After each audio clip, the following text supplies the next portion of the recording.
కంచి కామకోటిపీఠం వారి శ్రీ చంద్రశేఖరేంద్ర సరస్వతి విశ్వ మహావిద్యాలయం inter marks ఆధారంగా స్కాలర్షిప్తో కూడిన అడ్మిషన్లు.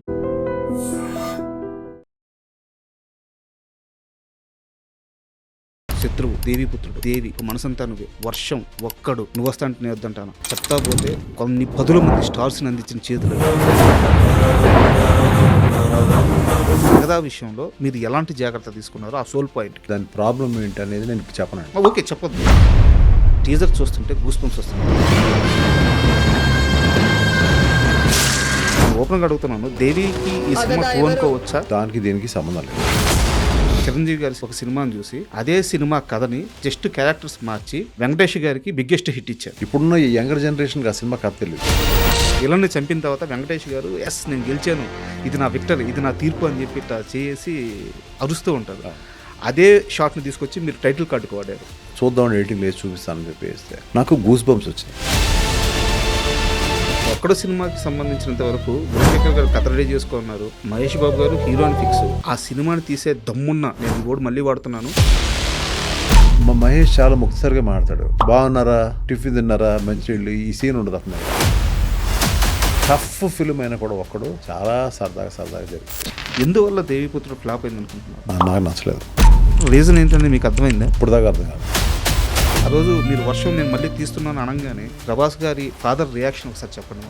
షాపును పెట్టుకున్నప్పుడు ఒక్క మాట ఒక్కన తనకు తెలుసో తెలియక అనేసాడు, ఇది రైట్ అన్న బావా అని అడిగాడు. నేను మళ్ళీ వస్తానులే అని చెప్పేసి కారుకి వెళ్ళిపోయాను. నేను ఎప్పుడు ఆ ఫీలింగ్ ఇవ్వలే తనకి. ఒక క్వశ్చన్ అడుగుతాను, చాలా ఫ్రాంక్గా చెప్పాలి. మీరు ఆటా సినిమా షూటింగ్ నిజంగా అంత సజావుగా సాగిందా? ఆటా సినిమా విషయంలో నేనేం చెప్పాను అంటే, ఆట సినిమా ఇల్లు పెడితే ఆ అమ్మాయి అసలు అలిగింది నా మీద. త్రిష ఫోన్ల మీద ఫోన్లు చేసింది అంతే.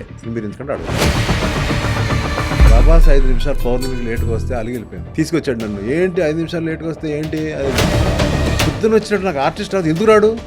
నేను నువ్వు అనగలిగింది, ఒరే అనగలిగింది ఇండస్ట్రీలో చాలా మంది ఉన్నారు. ఊరందరూ మంచి కోరే రాజుగారు తన దగ్గరికి వచ్చేలేక ముండోడైపోతాడు అని నాన్నగారు అప్పుడు ఆస్తి అమ్మేశారు, పొలాలు అమ్మేశారు. ఇప్పుడు మీరు ఇల్లు అమ్మేశారు. ఫ్యామిలీలో ఆ ఫేజ్లో ఎలాంటి సంభాషణ నడిచింది? నిజంగా భయపడలేదా? మొండితనంతోనే ముందుకెళ్ళారా? ఇప్పుడు కూడా నా ఫేజ్ ఇప్పుడు ఏదో టీజర్ రిలీజ్ అనేది మనం సమరపడుతున్నాం. మీరు ఇందాక నుంచి ఇంటర్వ్యూకి వచ్చి డల్గా ఉంటున్నారు, మూడౌట్ అయిపోయారు. ఏంటి రీజన్? అసలు ఇంట్రెస్ట్గా లేరా? అంటే ఉందా లేదా అని చూస్తున్నాను. అంటే మీరు నన్ను గౌరవంగా పిలిచారు, వచ్చాను. వచ్చిన తర్వాత మీరు డబ్బులు అడుగుతాను నన్ను. డబ్బులు ఉంచండి కదా, మీకు తెలియాలి, లోకానికి తెలియాలి. ముండి పట్టు పడుతున్నా. నేను ఎప్పుడు చూడలే నా లైఫ్లో. కెమెరా ఆఫ్ మాట్లాడదామంటే మీరు వినట్లేదు. తప్పు కదా. కెమెరా ముందే చెప్తున్నాను, నేను డబ్బులు అడిగాను. ఎందుకు అడిగానంటే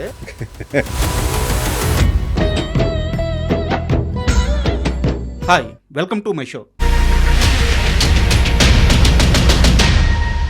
తెలుగు సినిమా పరిశ్రమలో స్టార్ ప్రొడ్యూసర్స్ చాలామందే ఉంటారు. అయితే సినిమా హీరోలని, హీరోయిన్స్ని, డైరెక్టర్స్ని వీళ్ళందరినీ స్టార్స్గా మార్చే నిర్మాత మాత్రం చాలా అరుదు. వీరిలో ఎంఎస్ రాజు గారిది మొదటి స్థానం. అయితే ఆయన నిర్మాతగానే కాకుండా దర్శకుడుగా మారి కొన్ని అద్భుతమైన సినిమాలు చేశారు. మధ్యలో కాస్త గ్యాప్ వచ్చింది. అయితే ఇప్పుడు అగదా మూవీతో ఆయన కంబ్యాక్ ఇస్తున్నారు. అయితే అది ఇలాంటి కంబ్యాక్ కాదు. జస్ట్ ఈ మూవీకి సంబంధించిన ఒక పోస్టర్, ఒక టీజర్ రిలీజ్ అయింది. మొత్తం ఎంటైర్ సోషల్ మీడియాలో ఈ టీజర్ అండ్ ఎంటైర్ సినిమా ఇండస్ట్రీలో ఈ టీజర్, పోస్టర్ అన్నీ కూడా వైరల్గా మారాయి, టాక్ ఆఫ్ ది టౌన్ అయ్యాయి. అయితే ఒక మనిషి ఇంత గ్యాప్ తర్వాత కూడా సినిమా పైన ప్రేమతో ఇలాంటి ఓ కంబ్యాక్ ఇవ్వడం సాధ్యమా? అండ్ ఎంఎస్ రాజు గారి ఇప్పుడు మైండ్ సెట్ ఎలా ఉంది? అగదా మూవీ పైన ఆయన ఎంత నమ్మకంగా ఉన్నారు? ఇలాంటి అన్ని విషయాలను తెలుసుకుందాం. హాయ్ సార్, నమస్తే. నమస్కారం అండి. సార్, కొంతమంది వ్యక్తులను కలిసినప్పుడు అయితే ఆ మనిషి ఎదురుగా ఉన్నా సరే వారి ప్రయాణం మాత్రం ఎట్లా కళ్ళ ముందు తిరుగుతూ ఉంటుంది, మైండ్లో తిరుగుతూ ఉంటుంది. ఒక శత్రువు, ఒక దేవీపుత్రుడు, ఒక దేవి, ఒక మనసంతా నువ్వే, వర్షం ఒక్కడు నువ్వు వస్తా అంటే నేను వద్దంటాను చెప్తా పోతే తెలుగు సినిమా ఇండస్ట్రీకి కొన్ని పదుల మంది స్టార్స్ని అందించిన చేతులు అవి. ఇలాంటి వ్యక్తి ముందు కూర్చొని ఈరోజు ఇంటర్వ్యూ చేయడం చాలా అదృష్టంగా భావిస్తున్నాను. Thank you sir. అయితే నేను నేరుగా అగదా మూవీ విషయానికే వస్తున్నాను. సార్, టీజర్ చూస్తుంటే గూస్ బంప్స్ వస్తున్నాయి. ఒకటే మాట, ఎందుకంటే ముందుగా ఆ ఫ్రేమింగ్స్, టీజర్ ఎక్సలెంట్గా ఉంది కథపరంగా, ఓకే. బట్ ఆ మేకింగ్, ఎంఎస్ రాజు గారు ఇంత గ్యాప్ తర్వాత వచ్చి సినిమా విషయంలో ఇంత అప్డేట్ అయి ఉన్నారా? టెక్నికల్గా ఈయన ఇంత పట్టు సాధించున్నారా? నేను ఏజ్ కూడా చెప్తున్నాను 65 అబో అనుకుంటాను. సో ఒక మనిషికి ఇలాంటి ఒక కంబ్యాక్ ఎలా సాధ్యం? It's only called confidence and conviction అంతేనండి ఇది. ప్లస్ యాక్చువల్గా ఏంటంటే మధ్యలో నాకు ఒక గ్యాప్ వచ్చింది. ఎందుకు వచ్చిందో అనేది పక్కన పెడితే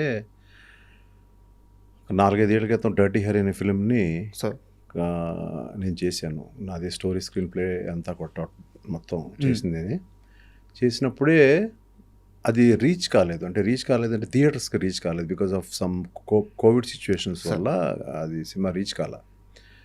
చాలా బాధపడ్డా, ఎందుకంటే కొంచెం హార్డ్ వర్క్ చేసిన సినిమా అది. ప్లస్ మోడర్న్గా లేటెస్ట్ టెక్నిక్తో ఉంటుంది, లేటెస్ట్ యాక్టర్స్ కానీ అది కానీ వాళ్ళు చేసే ఇదిగా ఎక్స్ప్రెషన్స్ కానీ అవి కూడా. బట్ ఓటీటీ మీద బిగ్ హిట్, ఓటీటీలో చాలా మందికి రీచ్ అయింది మూవీ. అది బాగా ద హోల్ వరల్డ్ వాచ్. అప్పటి నుంచి ఆ కాన్ఫిడెన్స్ లెవెల్స్ ఓకే, మనం గ్యాప్ వచ్చింది కానీ మనం ఏదో ఒక రొమాంటిక్గా కొంచెం ఎక్కువ ఉన్నా కూడా మనం ఒక డిఫరెంట్ కైండ్ ఆఫ్ మూవీని మంచి మేకింగ్తో చేయగలిగాను నేను అనే ఉద్దేశం దగ్గర నుంచి ఇంకా అక్కడి నుంచి మళ్ళీ ఒక ఎరా స్టార్ట్ చేద్దాం సార్ అని మెల్లమెల్లగా స్టార్ట్ చేసుకుంటా మధ్యలో 1-2 ఫిల్మ్స్ చేశాను మీకు తెలిసినవి. తర్వాత ఇప్పుడు అగదా అనే దానికి వచ్చాను. సార్ అసలు యాక్చువల్గా అగదా అనే మీనింగ్ ఏం సార్? అగదా అనేది ఇప్పుడు ఏం చెప్పకూడదండి, ఇప్పుడు ఏం చెప్పకూడదు. అంటే అది యాక్చువల్గా సాంస్క్రిట్లో కానీ ఇప్పుడు మీరు ఏదైనా if you just want go into the డిక్షనరీకి వెళ్ళి చూడండి మీరు అగదా అంటే ఏంటో, అదొక మీనింగ్ ఉంటుంది. సో ఆ మీనింగ్ మీరు చూడండి, నేను చెప్తే కరెక్ట్ కాదు, మీరు చూడండి. చూసిన తర్వాత ఆ మీనింగ్కి సినిమాలో ఉన్న పేరుకి సంబంధం ఏదైనా ఉందా లేదా అనేది మీరు సినిమా చూసి చెప్పాలి. అంటే యాక్చువల్గా ఎందుకు అడిగానంటే నేను ఎందుకంటే మీకు స్పూన్ ఫీడింగ్ ఇవ్వలేను నేను ఇప్పుడు. మీరు అడిగిన ప్రశ్న కల్లా నేను అవునండి ఇది ఇదండి అదండి ఇది చెప్పేస్తే మీకు ఇంట్రెస్ట్ పోతుంది. సార్ మీరు ఇందాక నుంచి ఇంటర్వ్యూకి వచ్చి డల్గా ఉంటున్నారు, మూడౌట్ అయిపోయారు, ఏంటి రీజన్? అసలు ఇంట్రెస్ట్గా లేరా? అదే అంటే ఉందా లేదా అని చూస్తున్నాను, ఇంటర్వ్యూ చేయాలి లేదా అని చూస్తున్నాను. ఎందువల్ల సార్? అంటే మీరు నన్ను గౌరవంగా పిలిచారు, వచ్చాను. వచ్చిన తర్వాత మీరు డబ్బులు అడుగుతాను నన్ను. సార్ ఇప్పుడు డబ్బులు లేదు, ఒక్క నిమిషం ఉంచండి కెమెరా. మీకు తెలియాలి, లోకానికి తెలియాలి మీరు ఎందుకు డబ్బులు అడిగారు నన్ను, ఏంటి అవసరం, మీకు అంత అవసరం అయితే కెమెరాలు ఆపి మాట్లాడు. మీరు ఇక్కడే అడిగేశారు అందరి ముందు. మీరు అదే ఇంటికి నన్ను వస్తే డబ్బులు అంటే ఇచ్చేవాడు, కానీ ఏంటి మీ రీజన్ ఏంటి, మీకున్న ప్రాబ్లం ఏంటి, ఏదైనా కావాలంటే హెల్ప్ అడగండి చెప్తాను, కానీ మరి కెమెరాల ముందు అడిగే డబ్బు అడిగేస్తారండి నన్ను. మరి మీరు ముండి పట్టు పడుతున్నారు. నేను ఎప్పుడు చూడలే నా లైఫ్లో, ఇన్ని ఇంటర్వ్యూస్ ఇచ్చాను కానీ ఎప్పుడు నన్ను డబ్బు అడగడం ఎప్పుడు నేను చూడలే. లేదు సార్, కెమెరాలు ఆఫ్ మాట్లాడదామంటే మీరు వినట్లేదు. పర్లేదు లేదు ఆన్లో ఉంచండి, దీనికి కారణం చెప్పండి ఫస్ట్. సో నేను కెమెరా ముందే చెప్తున్నాను, నేను డబ్బులు అడిగాను. ఎందుకు అడిగానంటే తప్పు కదా, బట్ తప్పు, నేను డబ్బులు అడిగాను. ఎంత అడిగాను సార్ మిమ్మల్ని చెప్పండి, కెమెరాలు రికార్డ్ అవుతుంది కదా, చెప్పండి ఎంత అడిగాను మిమ్మల్ని? నేను వద్దులేండి, 10 రూపాయలు అడిగాను. 10 రూపాయలు 10 రూపాయలు అడిగాను. అది అడిగిన తప్పే కదా మీరు. ఎందుకు అడిగానంటే సార్, మీ చేతులు పడ్డాక మహేష్ బాబు సూపర్ స్టార్ అయ్యారు, మీ చేతులు పడ్డాక ప్రభాస్ రెబల్ స్టార్ అయ్యారు, ఇప్పుడు ప్యాండా స్టార్ అయ్యారు. ఒక త్రిష కానీ, ఒక సిద్ధార్థ్ కానీ, ఎంతమంది స్టార్స్ సార్ వీళ్ళందరూ, ఒక ప్రభుదేవ పెద్ద డైరెక్టర్ అయిపోయారు ఆయన. వీళ్ళందరూ మీ చేతుల నుంచి ₹1, ₹10, లక్షో కోటో తీసుకున్న తర్వాతే వాళ్ళు సూపర్ స్టార్లు అయ్యారు.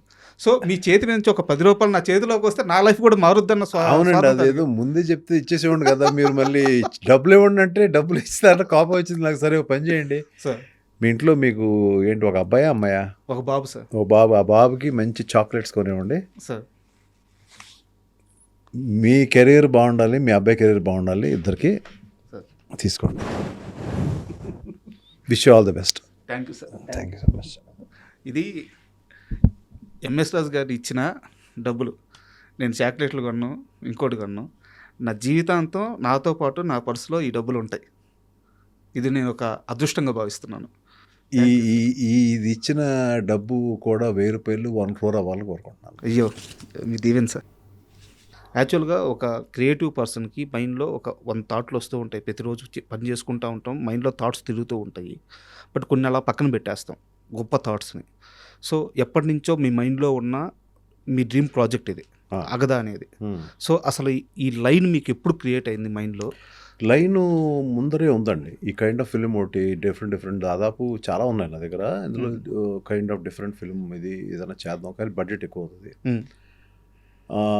స్టార్స్ లేకుండా ఇంత బడ్జెట్ ఎలా చేయగలం అనే టైంలో నాకు ఈ చిత్ర నిర్మాతలు కాశీ విశ్వలక్ష్మి గారు సినిమా చేద్దాం అనే ప్రపోజల్ వచ్చినప్పుడు సార్ నేను చెప్పాను, ఏదో చిన్న చిన్న ఫిల్మ్స్ ఏదో చేసి మనం సినిమా అయింది అనిపించుకొని మీరు సినిమా తీశారు.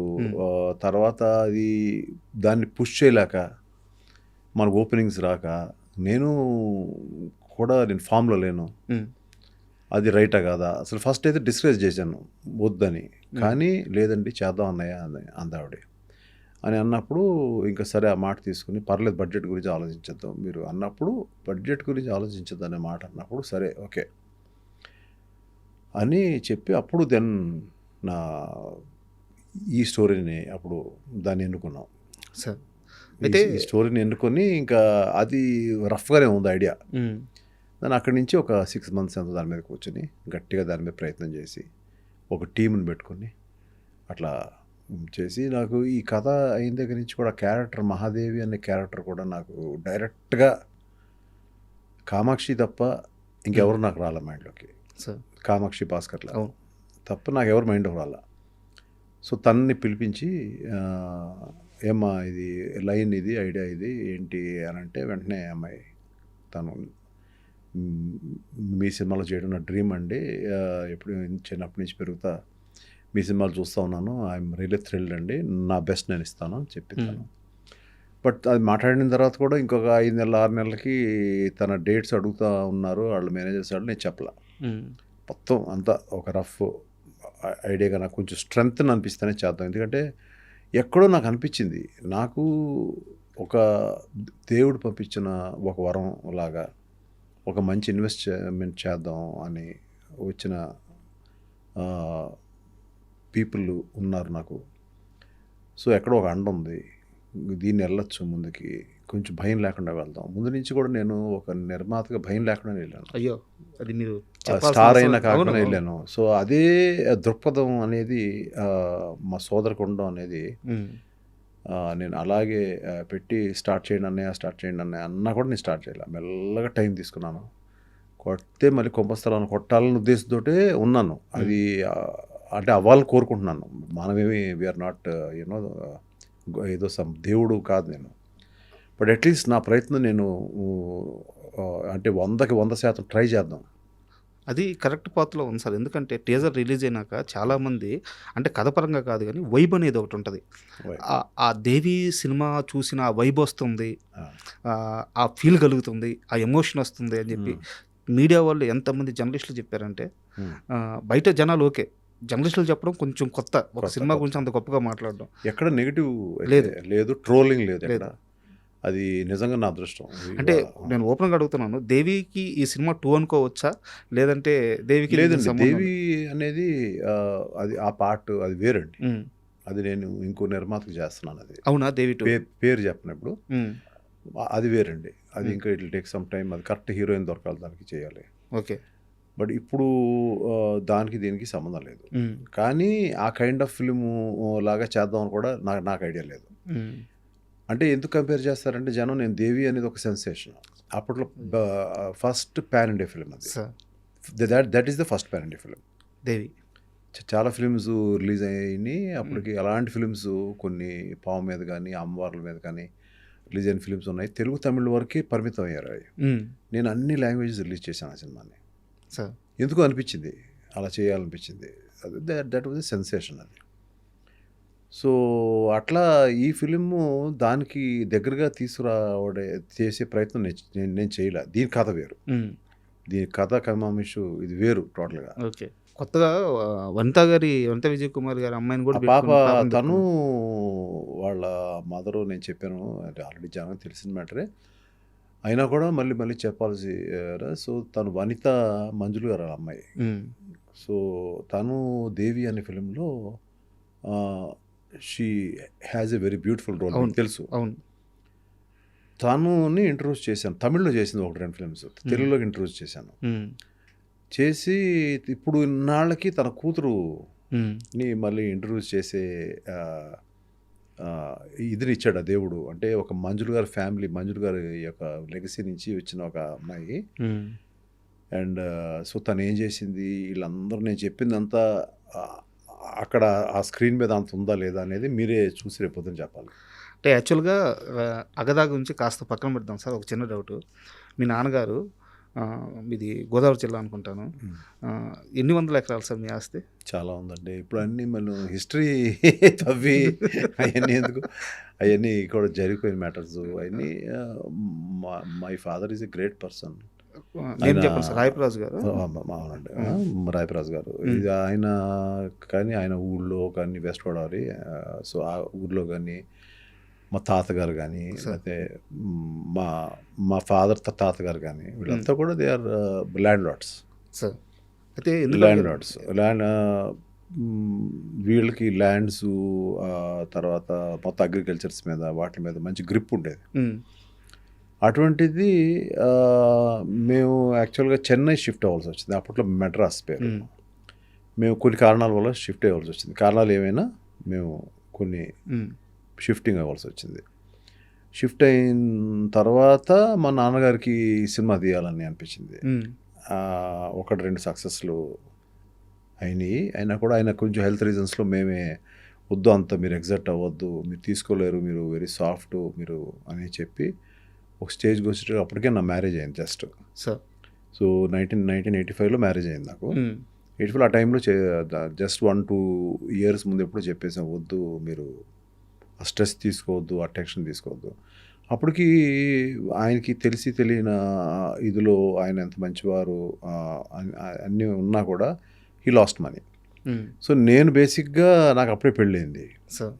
సో ఆవిడ ఏంటంటే there is a family. So ఉండే అదర్ మెంబర్స్ అంతా ఉంటారు కదా. చేత మై బ్రదర్ చోజ్ జాబ్ అండి.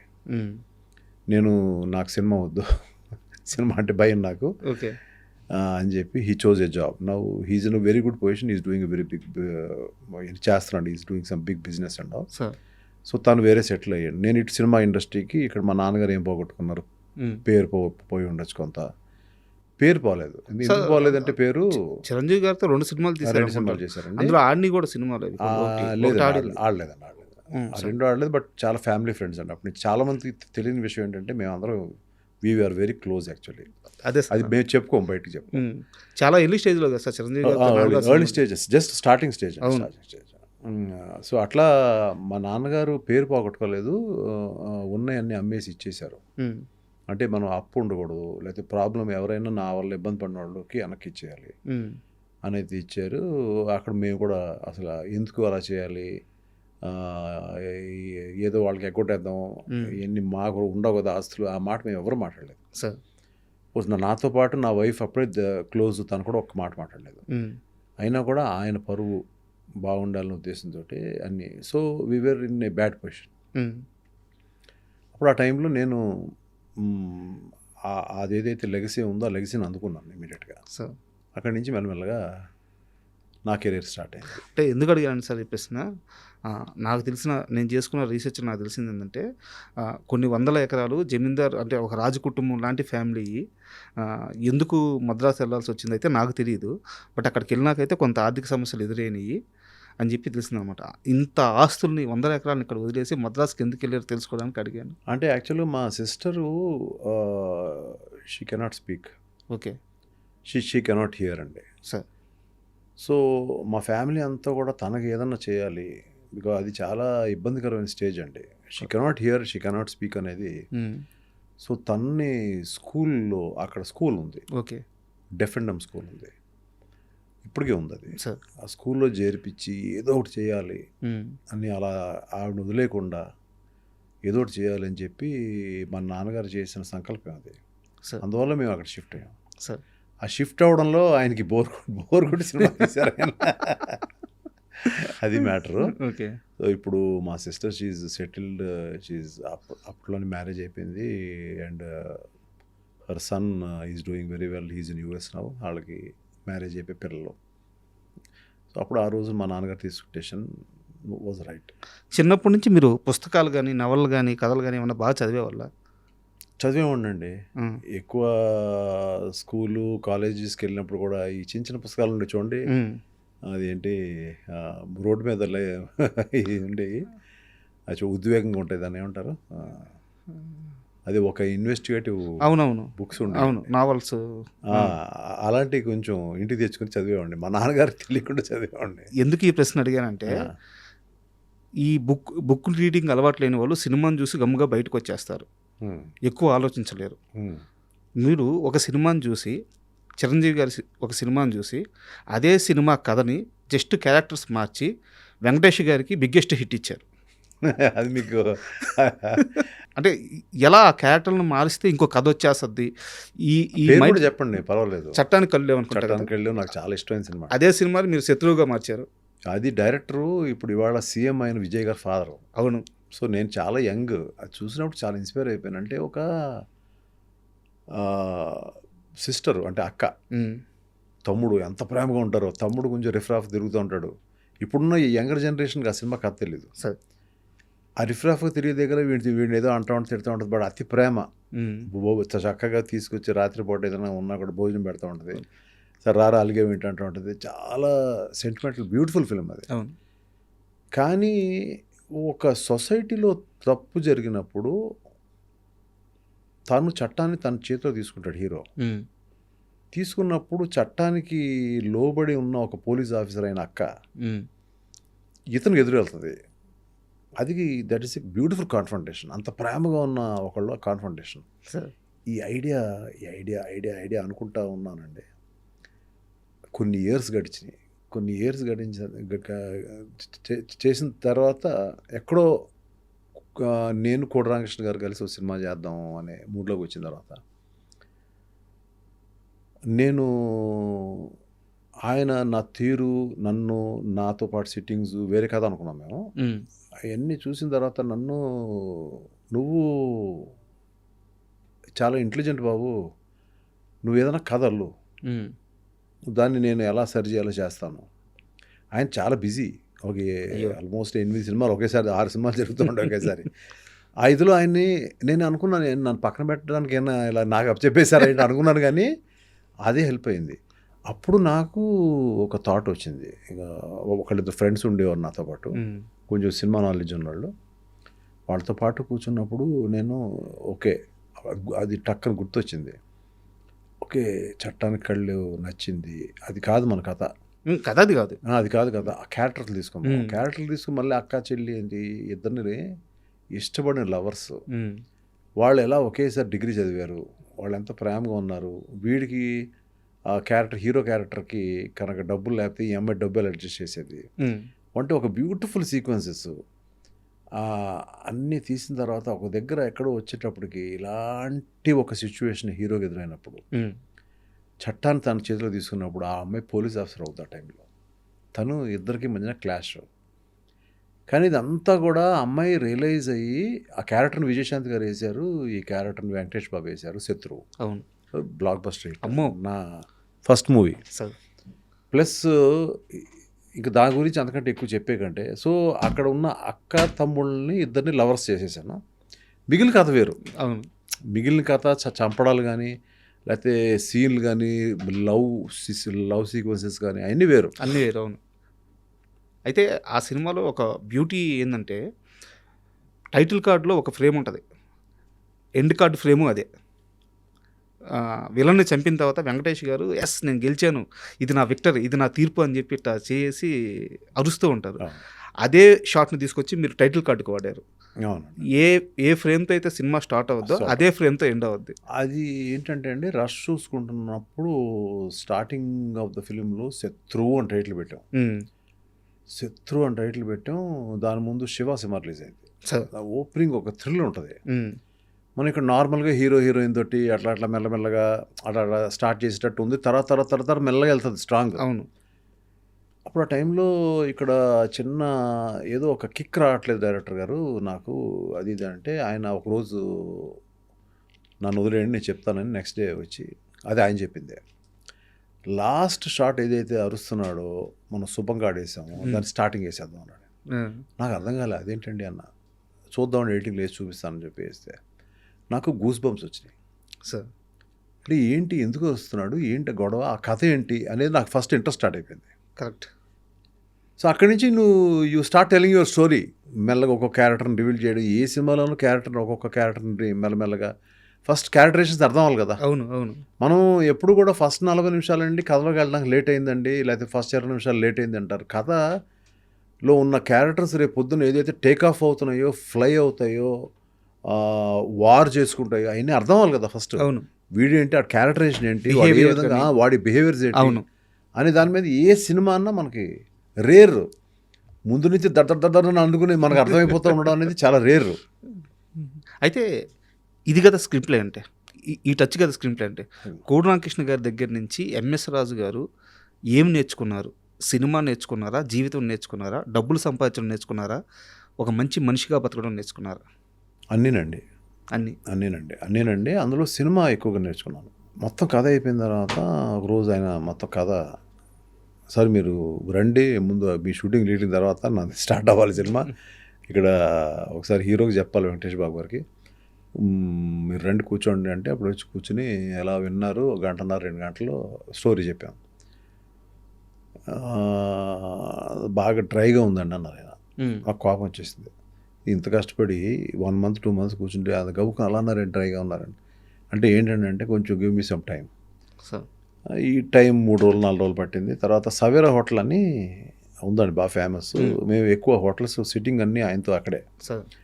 అక్కడ ఆ రోజు మేము రూమ్ తీసుకోకుండా రూమ్ వదిలే మనం అని చెప్పి రెస్టారెంట్కి వెళ్ళాం. ఆ రోజు రెస్టారెంట్ అంతా ఖాళీగా ఉంది. సో మెల్లగా కూర్చున్నాము, ఒక చిన్న పెగ్ వేసుకున్నాం, అందులోనే వేసుకొని మళ్ళీ మాట్లాడుతుంటే మాకేంటి, మాకు లోపల కోపం వచ్చేస్తుంది మా ఇద్దరికి. ఈయనేంటి ఏదో డ్రై అన్నారేంటి అది అని. అప్పుడు ఆయన ఒక కాసేపు ఉన్న తర్వాత మెల్లగా నేను ఉండబట్టలేక నేను అడిగాను, ఎందుకంటే I was two young and he was a very experience person. అప్పటికి చాలా సినిమాలు చేశారు, వెరీ ఎక్స్పీరియన్స్. 27 అనుకుంటాను మీ ఏజ్, అంతేనా? I think so sir, I think so. అప్పుడు నేను అడిగాను, ఏమండి మీరేమి ఇలా చెప్పారు, నాకు నచ్చింది అంటే, అది కాదు బాబు, డ్రైగా ఎందుకు ఉందనంటే స్క్రీన్ ప్లే బాగుంది, స్క్రీన్ ప్లే ఇంకా చేద్దాం, ఇంకా కూర్చోవాలి మనంతా, కానీ ఇందులో విలను టఫ్గా, అంటే సినిమా అంతా ఏదో చాలా టెన్షన్గా ఉంటుంది సినిమా అంతా.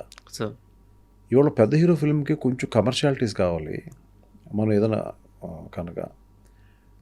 సో దీంట్లో విలన్ క్యారెక్టరైజేషన్ ఏదైతే ఉందో దాన్ని మారుద్దాం, నేను చెప్తానని చెప్పి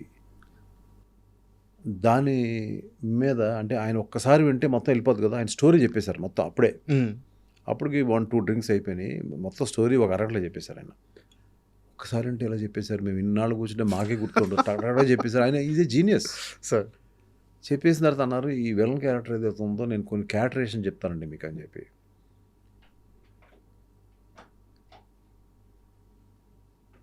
ఈ ఫోన్ ఎవరు కనిపెట్టారండి బాబు, ఇలా అనడం. ఆయన అంటే యాక్ట్ చేసి చూపించారు నాకు, ఏదో ఏదో అంటే ఆయన క్యారెక్టరైజేషన్ చెప్పారు మొత్తం. కోట గారి క్యారెక్టర్ 5-10 minutes కోట శ్రీనివాసరావు టక్ థ్యాంక్స్ అని చెప్పడం. ఇటువంటి ఒక హ్యూమరస్ రోల్ ఆయన వల్ల క్రియేట్ అయిపోయింది సార్. బట్ తర్వాత సినిమా రిలీజ్ అయిన తర్వాత థియేటర్లో అప్లాజ్, అంటే సీరియస్గా వెళ్ళేదేమో సినిమా, ఫ్లేవర్ చేంజ్ అయిపోయింది సినిమాకి. That was an experience. అగదా కోసం అగదా. అయితే నాకు ఒక ఫేజ్ గురించి కావాలి సార్. మీ లైఫ్లో ఒక సామెత ఉంటుంది, ఊరందరూ మంచి కోరే రాజుగారు తన దగ్గరికి వచ్చేలేక ముండోడైపోతాడు అని. మీ నాన్నగారు సినిమాలు తీసి చాలా నష్టపోయారు. అయితే మీ దగ్గరికి వచ్చేలేక ఫస్ట్ 2 సినిమాలు హిట్, తర్వాత బి గోపాల్ గారితో ఒక సినిమా తీసిన తర్వాత ఆ సినిమా ఫ్లాప్ అయిపోయింది. Street fighter. మళ్ళీ అప్పుడు మీరు ఎంతో ఇష్టపడి కొనుక్కున్న ఇల్లును అమ్మేయాల్సి వచ్చింది. నాన్నగారు అప్పుడు ఆస్తి అమ్మేశారు, పొలాలు అమ్మేశారు, ఇప్పుడు మీరు ఇల్లు అమ్మేశారు. ఫ్యామిలీలో ఆ ఫేజ్లో ఎలాంటి సంభాషణ నడిచింది? నిజంగా భయపడలేదా? మొండితనంతోనే ముందుకెళ్ళారా? అసలు భయం అనేది మా డిక్షనరీలో లేదండి. ఇప్పుడు కూడా నా ఫేజ్, ఇప్పుడు ఏదో టీజర్ రిలీజ్ అయిందని మనం సమరపడుతున్నాం, దాని ముందు కూడా ఎప్పుడన్నా మీరు విన్నారా? రాజుగారు భయపడ్డది ఏం లేదు. Will be just waiting for the chance. అది అది దేనివల్ల వచ్చే మొండితనం సార్? సినిమా మీద ప్రేమ, ఒక లైఫ్ అంతా సినిమా మీద చూసేయడం వల్ల ప్రేమ, వచ్చిన లైఫ్ అంతా చూడడం వల్ల అవ్వచ్చు, సినిమా మీద ప్రేమ అవ్వచ్చు, ఉమ్, నా మీద నాకున్న కాన్ఫిడెన్స్ అవ్వచ్చు, ఉమ్. ఏదైనా సరే. అయితే నేను ఇంకా కాస్త ముందుకెళ్ళి ఇంకొక చిన్న ఎగ్జాంపుల్ చెప్తాను. అంటే మీ నిబద్ధత, నిజాయితీ గురించి చెప్తాను. ఒక్కడో సినిమా తీస్తున్నారు. ప్రభాస్ వాళ్ళ నాన్నగారి దగ్గర నుంచి మీకు ఫోన్ వచ్చింది, మా వాడితో ఒక సినిమా చేయాలి అని చెప్పేసి. చేస్తాను అని చెప్పి మాటిచ్చి వచ్చేసారు. ఒక్కడు super duper hit.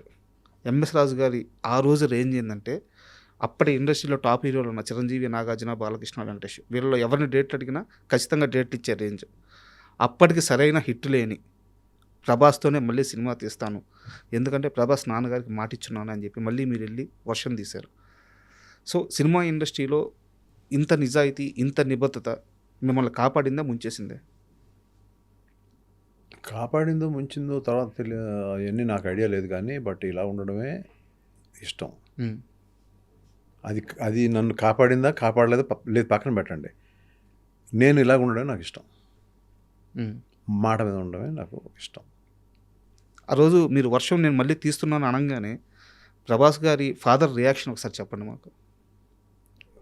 Father reaction, ఈ వాజ్ హ్యాపీ. ఆయన చూడడం లైఫ్ ఏముందండి, ఆయన ఎన్నో ఫిల్మ్స్ చేశారు. అవునవును.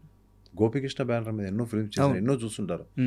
అక్కడికి వచ్చేటప్పుడు వాళ్ళ అబ్బాయి లైఫ్ కరెక్ట్, అది క్వశ్చన్. అవును. కానీ ఇందులో ఏంటంటే పాపం ప్రభాస్కి ఈ వాజ్ టూ యంగ్. నేను ఎంత ఎంతూసియాస్టిక్గా నేను నా యంగ్ స్టేజ్లో నేను ఉండేవాడినో, తను కూడా ఒక్కడు తీసిన ఎంఎస్ రాజు గారి సినిమా వచ్చింది అనేది ఎవరికైనా ఒక ఇది కదా, డ్రీమ్ కదా. ఖచ్చితంగా. ఉన్నప్పుడు నేను షాప్ని పెట్టుకున్నా. షాప్ని పెట్టుకున్నప్పుడు ఒక్క మాట ఒక్కన తనకు తెలుసో తెలియక అనేసాడు, ఇది రైట్ అన్నా బావా అని అడిగాడు నన్ను. ఫాదర్ కృష్ణ, మన ప్రభాస్ వాళ్ళ ఫాదరా? కాదండి, స్ట్రైట్గా ప్రభాస్ అడిగాడు. మిమ్మల్ని అన్నారా? అన్నాడు. బావా అంటారా? అంటాడు, ఇది రైట్ డెసిషన్ అన్నా అది, ఎందుకంటే అది దాన్ని కొంచెం అలా నసుకుదా పాపం అన్నాడు. తనకి ప్రతి యంగ్స్టర్ స్టేజ్లో కూడా తను ఏదో విధంగా, అంటే తనకి నేను భుజాన్ని వేసుకుని మొత్తం చేస్తాను, వాళ్ళకి ఇంకా తెలియదు కదా సార్. తన సినిమా చేసిన తర్వాత అర్థమైంది. అంటే లేదు ప్రభాస్ బాగుంటుంది, లేదమ్మా బాగుంటుంది అన్న, నన్ను నమ్ము నువ్వు, అది ఇది అని అన్నాను. అంటే నేను వాళ్ళకి ఒక ఇప్పుడు ఆ రోజు నేను సినిమా చేయడం అనేది, ఆ స్టేజ్లో ఎంతమంది హీరోలు ఉండగా తనతో సినిమా చేయడం అనేది, అది తన అంటే ఒక రకంగా తన అదృష్టం అయినా కూడా నేను ఎప్పుడు ఆ ఫీలింగ్ ఇవ్వలే తనకి. సార్ నేను ఎప్పుడు కూడా ఎవరితోటన్నా వెరీ డౌన్ టు ఎర్త్ అని ఉంటాను. తనకి ఇంపార్టెన్స్ ఇచ్చేవాడిని. ఇంపార్టెన్స్ ఇచ్చినప్పుడు కూడా గౌకు నా ప్రశ్న అడిగేటప్పటికి నాకు కొంచెం 2-3 సార్లు అన్నాడు. అనేటప్పటికి నాకు కొంచెం ఫీల్ అయ్యాను. ఇది సర్లే అయితే మళ్ళీ ఇంకో ఫిలిం చేద్దాంలే అని చెప్పి అన్నాను. అన్నీ నేను మామూలుగా సార్ అయితే నా దగ్గరికి వస్తారు కదా, నేను వాళ్ళ ఫాదర్ ఒక ఇది రెస్పెక్ట్ వల్ల నేను వాళ్ళ ఇంటికి వెళ్ళాను. నేను మళ్ళీ వస్తానులే అని చెప్పేసి కారుకి వెళ్ళిపోయాను. వెళ్ళిపోయిన తర్వాత ఒక 2 రోజులు 3 రోజులు అయినా నేను ఫోన్ ఎత్తట్లా. ఎందుకంటే నేను కూడా ఆలోచించుకున్నాను, అదేంటి తను చెప్పాడు ఇలాగ, ఏంటి రైటా కాదా, లేదంటే నా డెసిషన్ రాంగ్ అవుతుందా. ఇప్పుడు మరి ఇప్పుడు ప్రభాస్ని కూడా 1-2 అటు జస్ట్ ఓకేగా ఆడిన ఫిలిమ్స్, దాని మీద కూడా కామెంట్స్ ఉంటాయి కదా నేషనల్. అవును, ఖచ్చితంగా. ఈ కామెంట్స్ అతను తెలుసా అని తోటి నేను ఇదంతా కూడా పాజిటివ్ వ్యూలోనే, ఎలా ఈ ఫిలిం ఎలా పనిచేయాలి నేను, డైరెక్టర్ అయితే నమ్మాలి కదా, నేను ఎలా ఫుల్ ఫిలిం పనిచేయాలి నేను అనే దాంట్లో నేను ఉండగా వాళ్ళ ఫాదర్ వేశారు. ఏమండి మా వాడు ఏదో గవ్వుకుని అనేసాడు, ఏదో మీరంటే కొంచెం చనువండి, అది అనేసాడు, ఇది అని అలాగే తీసుకోకండి, మీ ఇంటికి వస్తాడని చెప్తే వచ్చాడు. నేను ఏదో చిన్న న్యూస్ పేపర్ చూసుకుంటున్నాను, వచ్చాడు, కొంచెం అలా ముందుకు కూర్చున్నాడు సోఫాలో. మామూలు కూర్చో ప్రభాస్, ఏముంది దానికి, పర్వాలేదని చెప్పి నేను కొంచెం కాఫీ టిఫిన్ అది చెప్పి మా ఆవిడకి చెప్పి ఇప్పించి మనం ఇంకో ఫిల్మ్ చేద్దాంలే. దిస్ ఈజ్ ఫ్యాక్ట్ అండి, దిస్ ఈజ్ ఫ్యాక్ట్. మనం ఏది స్టోరీ కుకప్ చేసి చెప్పట్లేదు సార్. ఎంఎస్ రాజు గారి గురించి తెలిసిన వాళ్ళందరికీ ఫ్యాక్ట్ అర్థం అవుతుంది ఇది. కానీ నాకు ఎంతో ప్రేమ అతనంటే, అతను మంచి హీరో అవ్వాలి, నాకు కృష్ణరాజు గారి ఫ్యామిలీలోంచి పెద్ద హీరో అవ్వాలి. ఇప్పుడు హీరో కృష్ణ గారి ఫ్యామిలీ నుంచి ఒక్కడు ఎంత పెద్ద హిట్ అయింది, ఎంత స్టార్డమ్ వచ్చేసింది, ఈ ఫ్యామిలీలోంచి ఈ అబ్బాయి బాగుండాలి అనే ఒక మంచి ఇత్తోటే ఉన్నాను. అడిగిన చిన్న ప్రశ్నే, కానీ యాజ్ ఎ క్రియేటర్ నేను కొంచెం హర్ట్ అయిన తర్వాత లోపల మా ఆవిడ పిలిచి, మీరు ఏ విధమైన మాట మాట్లాడద్దు, మీరు అబ్బాయి ఈజ్ ఏ యంగ్స్టర్, మీరు కృష్ణరాజు గారి మొహం, సూర్యనారాయణ రాజు గారి మొహం చూసి అసలు డిస్కస్ పెట్టదు, మీరు ఏమనొద్దు అబ్బాయిని. అప్పుడు అబ్బాయి అనేవాళ్ళు ఈ వాజ్ టూ యంగ్. అంతే కదా సార్, 2 సినిమాలు అబ్బాయి ఇవాళ అంటే ప్రపంచానికి తెలిసిన బిగ్గెస్ట్ హీరో. నాకు ఎప్పుడు ప్రభాసే మా అబ్బాయిలు అంటాడే అంతే అని చెప్పి తనే కాఫీ తీసుకొచ్చి ఇచ్చి, టిఫిన్ తింటావు అది ఇది అని అడిగి, అదేం ఉండదులే ఆయన చేస్తాడులే, నువ్వు ఊరికే అలాంటి అలకలు ఉంటాయిలే ఈయనకి అని చెప్పంటే గబుకుని వచ్చి నా వైఫ్ని పట్టుకుని, అక్క చాలా థ్యాంక్స్ అన్నాడు. ఇది ఫ్యాక్ట్గా జరిగిందండి. This is the first time I'm opening up. I think ఇప్పుడు ఎవరికి చెప్పలేమాట. ఆ రోజు వచ్చిన అండర్స్టాండింగ్ మా ఇద్దరికి అలా కంటిన్యూ అయిపోయింది. మనం ఏం చెప్తే దూకేస్తాడు, పరిగెత్తేస్తాడు, ఈ డ్యాన్స్ చేసే నన్ను పూర్తిగా నమ్మేశాడు. వచ్చిన తర్వాత నేను చేస్తున్నప్పుడు అప్పుడు అర్థమైంది హీఈస్ హాఫ్ డైరెక్టర్ అని. మొత్తం మీరు చూసుకుంటారు కదా సార్ సినిమాకి సంబంధించిన అన్ని విషయాలు, స్టోరీ ఎలా చూసుకుంటాను, స్క్రీన్ ప్లే ఎలా చేసుకుంటాను, ఎలాంటి ఇది రాయించుకునేలా చేస్తాను, డైలాగ్స్. అది ఒక గొప్ప పరశుర బ్రదర్స్ లాంటి వాళ్ళు ఉన్నా కూడా నేను ఎలా మోల్డ్ చేసుకుని వాళ్ళు, అలా కాదు సార్ ఇలా కొంచెం యూత్ఫుల్గా రాయండి అంటే ఎలా రాస్తారు, అన్ని కళ్ళతో చూశాడు. అది చూసి ఒక రోజు ఆల్మోస్ట్ సినిమా అయిపోయిన తర్వాత, మీరు అవన్నీ పెట్టుకోకుండా మనసులో నాతో మళ్ళీ సినిమా చేయాలి. అప్పుడు మేము ఇద్దరు క్లోజ్ అయిపోయాం, బాగా క్లోజ్. ఒరే ఇది అన్నట్టు స్టేజ్కి వచ్చేసాను తనని. అట్లా ఇట్స్ లైక్ యూనో నాకు ఒక స్టారు ఇవాళ అవుతాడని తెలుసు. నాకు నీకు ఖైదీరా ఈ సినిమా అని చెప్పారు. ముందే చెప్పేశారా? ముందే చెప్పేశాను. తర్వాత ఇంకా అతను తెలుసు కదా, మీరు ఇంకా అక్కడి నుంచి ఆ సినిమా రాజమౌళి గారు చూడడం, కృష్ణవంశీ లాంటి వాళ్ళు చూడడం. నేను షో వేసాను, నన్ను అడిగితే ప్రభాస్ రాజమౌళి గారు చూస్తారంట అని. అది చూసి అతను పర్ఫార్మెన్స్ చూసి నెక్స్ట్ అతనికి వచ్చే ఫిల్మ్స్ అన్నీ మీకు తెలుసు. అవును, ఇంకా అలా ఇప్పుడు ఎవరు కడతారు పెళ్ళికి గంట అంటే ఫస్ట్ కట్టింది నేను. చాలా మంది ఛాన్స్ తీసుకున్నాను. అతని యొక్క హైట్ని నేను ఎలాగైతే యూజ్ చేసుకోవాలో అలా చేసుకున్నాను. అలాగే తను కొన్ని కూడా ఎపిసోడ్స్లో మొత్తం లాస్ట్లో తీసాం. ఇప్పుడు హీరోయిన్ని పట్టుకొస్తున్నాడు అతను, ఒక మ్యాచో మ్యాను, వెళ్ళి హీరోయిన్ని 100 మందిని చంపేసి మొత్తం అంటించేసి, లంకని ఎలా అయితే హనుమంతుడు అంటించేస్తాడో అలా మొత్తం అంటించేసి సీతను ఎలా పట్టుకొచ్చాడు అనేది కథ, రాముడు ఎలా పట్టుకొచ్చాడు అనేది కథ. దీన్ని ఇంత బ్లాస్టింగ్ వేలో చేస్తున్నాడు ఇలాగప్పుడు నాకు ఆ టైంలో మీరు ఇందాక అడిగిన శత్రువు గుర్తొచ్చింది. అంటే that is the experience what I had with my director కోడి రామకృష్ణ గారు.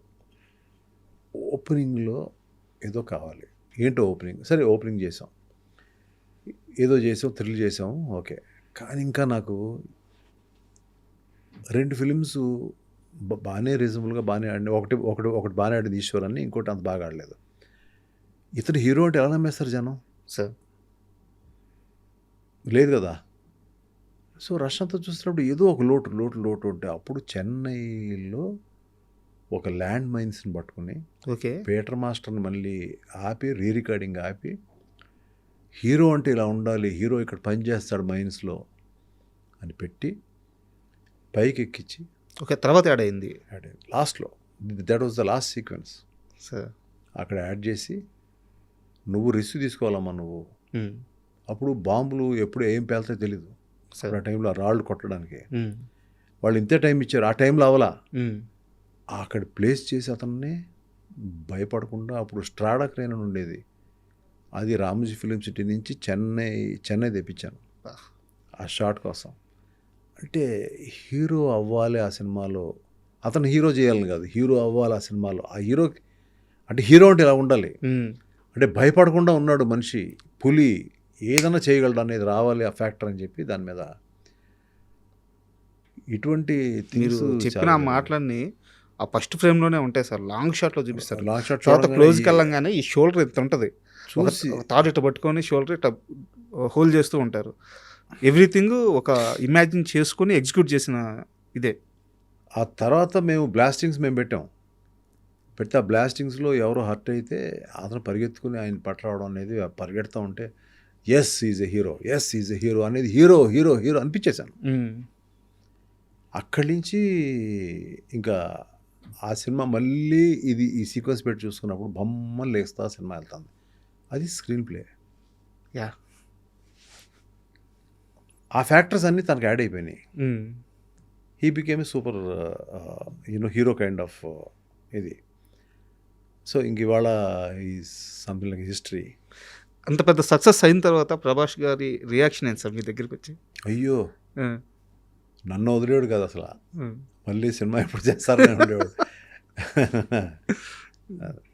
అయితే నేను కొంచెం ముందుకు వచ్చాను సార్. యాక్చువల్గా ఇందాక ఫ్లోలో భాగంగా మనం దేవి సినిమా గురించి మాట్లాడుకుందాము. దేవి సినిమా అప్పటిదాకున్న తెలుగు సినిమాని ఆడియన్స్ చూసే విధానాన్ని మార్చేసిన సినిమా. ఆ గ్రాఫిక్స్ కానీ డివోషనల్, అంటే ముఖ్యంగా దేవి సినిమాలో డివోషనల్ చాలా ఎక్కువ ఉంటుంది, చాలా బాగుంటుంది, ఎలాంటి స్టారు ఉండరు. సో ఆ దేవి సినిమా ఎక్స్పీరియన్స్ చెప్పండి. చాలా ఉందండి. దానికి మీరు interviews part 1, 2, 3, 4 part 1, part 2, part 3, part 4 పెట్టుకోవాలండి దేవి కోసం. అమ్మో, అది అసలు వేరే. ఆ బాధ వర్ణాతీత. ఎంజాయ్మెంట్ ఉంది, బాధ ఉంది. చాలా దానికి కానీ మళ్ళీ చెప్పాలంటే ఒక్కడో వర్షం నువ్వు వస్తుందంటన్నా మస్కా ఆట ఈ కైండ్ ఆఫ్ ఫిల్మ్స్ చాలా తీసినా కూడా మళ్ళీ ఆ కైండ్ ఆఫ్ చెప్పుకోలేని ఒక పార్ట్ 1, 2, 3, 4 మళ్ళీ చెప్పాలంటే అగదా గురించి చెప్పాలి. దేవి గురించి. ఆఫ్టర్ దేవి అగదా గురించి చెప్పాలి. అవునా? ఓకే. మొన్న మీరు అగదా స్టేజ్ మీదే మాట్లాడుతూ ఆ దేవి సినిమాలో ఆ పాము బొట్టు పెట్టడం నిజంగానే పెట్టింది పాము అని చెప్పారు. నిజంగానే పెట్టింది. అప్పుడు దట్ వాజ్ నాట్ గ్రాఫిక్స్ ఉన్నాయి సినిమాలో, కానీ ఎలా పాసిబుల్ అయింది? పాసిబుల్ అయిందండి. పాసిబుల్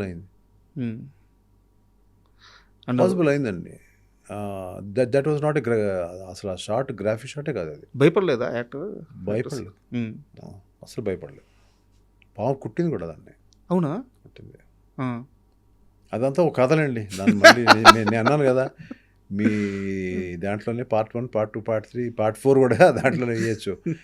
అసలు అది సంచలనం ఉండదు.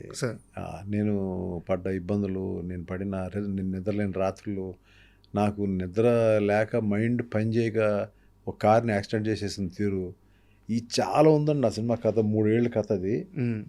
అది అసలు మళ్ళీ అటువంటి ఒక ఎక్స్పీరియన్స్ మరి అన్నాళ్ళు కాకపోయినా కూడా మళ్ళీ అగదాకి నేను మళ్ళీ చెప్తాను అనుకోవద్దు. మళ్ళీ అగదాకి అంటే మళ్ళీ కంబ్యాక్ కావాలంటే ఆ బాధను అనుభవిస్తే కానీ ఆ దేవత కానీ దేవుడు కానీ మళ్ళీ మన సక్సెస్ ఇవ్వాలనిపించింది. సో ఇది ఈ సినిమాకి అయితే జరిగిందండి. అమ్మవారిని చాలా బలంగా నమ్ముతారా మీరు? నమ్ముతారండి. ఎందుకంటే నేను కొన్ని సినిమాలు చెప్తాను. శత్రువు సినిమా సంబంధించిన ఆ క్లైమాక్స్, అంటే డివోషనల్ సినిమా కాదు కానీ ఆ క్లైమాక్స్లో విలన్ని చంపే దగ్గర ఆ దేవుడి షాట్ కానీ, లేదా దేవి సినిమా గురించి మనకు తెలుసు, దేవి పుత్రుడు గురించి తెలుసు. అక్కడ అమ్మవారి పవరే కదా సముద్రం నుంచి తీసేది. అలాగే ఇప్పుడు అగదా సినిమాలో అమ్మవారి శక్తి గురించే మాట్లాడుతున్నారు. సో ఎంఎస్ రాజు గారి జీవితంలో అమ్మవారిని ఎంత పూజిస్తారు? ఇష్టం అండి. బాగా ఎక్కువ పూజ ఎక్కువ చేస్తానండి. మధ్యలో ఆవిడ మీద అలుగుతాను. ఒక చాలా ఇయర్స్ నేను వెళ్ళలేదు. విజయవాడ అమ్మవారి టెంపుల్కి ఎక్కువ వెళ్తాను. సో అక్కడ ఏం చారిటీ చేస్తాను ఏంటి పక్కన పెడితే చాలా ఇయర్స్ వెళ్ళలేదు. నాకు ఎందుకు అలా కాదు, ఏంటో మా ఇద్దరి మధ్యన ఇంకో ఎవరికి చెప్పను అది. కానీ ఇందులో విశాలక్ష్మి గారు మొన్న మీ ఇద్దరి మధ్యన అలకొద్దండి, నాకు ఇష్టమే, మిమ్మల్ని రమ్మంటారు రండి అని చెప్పి నన్ను నా మిసెస్ని తీసుకెళ్ళి అక్కడ పూజలు చేపించి ఎంతో బ్రహ్మాండంగా చేశారు. అక్కడి నుంచి అలకపోయింది. అండ్ ఎంఎస్ రాజు గారి జీవితంలో దేవిపుత్రుడు ఏమిచ్చింది, ఏం తీసుకెళ్ళిపోయింది? ఏదో ఇచ్చే ప్రయత్నం చేసిందండి. అది ఏమిచ్చింది, అది ఏదో ఒక ఎక్స్పీరియన్స్ అయితే ఇచ్చింది. మళ్ళీ జాగ్రత్తగా ఉండాలి, మనం ఏంటంటే రిపీట్ చేయకూడదు ఇష్యూస్. సో అటువంటి ప్రాబ్లం వచ్చినప్పుడు సిచ్యువేషన్స్ ఏం చేయాలి, ఎలాగా మనం ఉండాలి అనేది కూడా అది ఒక్కొక్క సినిమా ఒక పాఠం అండి. బట్ నాకు ఒక చిన్న డౌట్ సార్, దేవిపుత్రుడు సినిమా విషయానికి వస్తే వెంకటేష్ గారి యాక్టింగ్ కానీ, సౌందర్య గారి యాక్టింగ్ కానీ, అండ్ కథ పరంగా చాలా అద్భుతమైన కథ. అప్పటిదాకా ఎవరు చెప్పలేదు. ఇంకా గ్రాఫిక్స్ గురించి ప్రత్యేకంగా చెప్పాల్సిన అవసరం లేదు.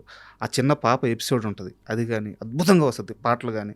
ఎందువల్ల 'దేవిపుత్రుడు' ఫ్లాప్ అయిందనుకుంటున్నారు? దేవిపుత్రుడు మీ అందరికి నచ్చింది కానండి, నాకు ఎక్కడో ఒక లాస్ట్ అరగంట హ్మ్. నాకు నచ్చలేదు. ఆ సినిమా కూడా అంత లోపలికి ఎక్కకపోవడం కూడా కారణం అదే. హ్మ్. అది చాలా ప్రయత్నం చేసాం కానీ అది జరగలేదు. ఒక్కోసారి జరగదు. హ్మ్. అంటే మీకు ఒకసారి మీ తర్వాత ఆలోచించుకున్నప్పుడు రీజన్ ఏంటని మీకు అర్థమైందా? ఇప్పుడు దాకా అర్థం కాలేదు. హ్మ్. నాకు బాగా గుర్తు సార్.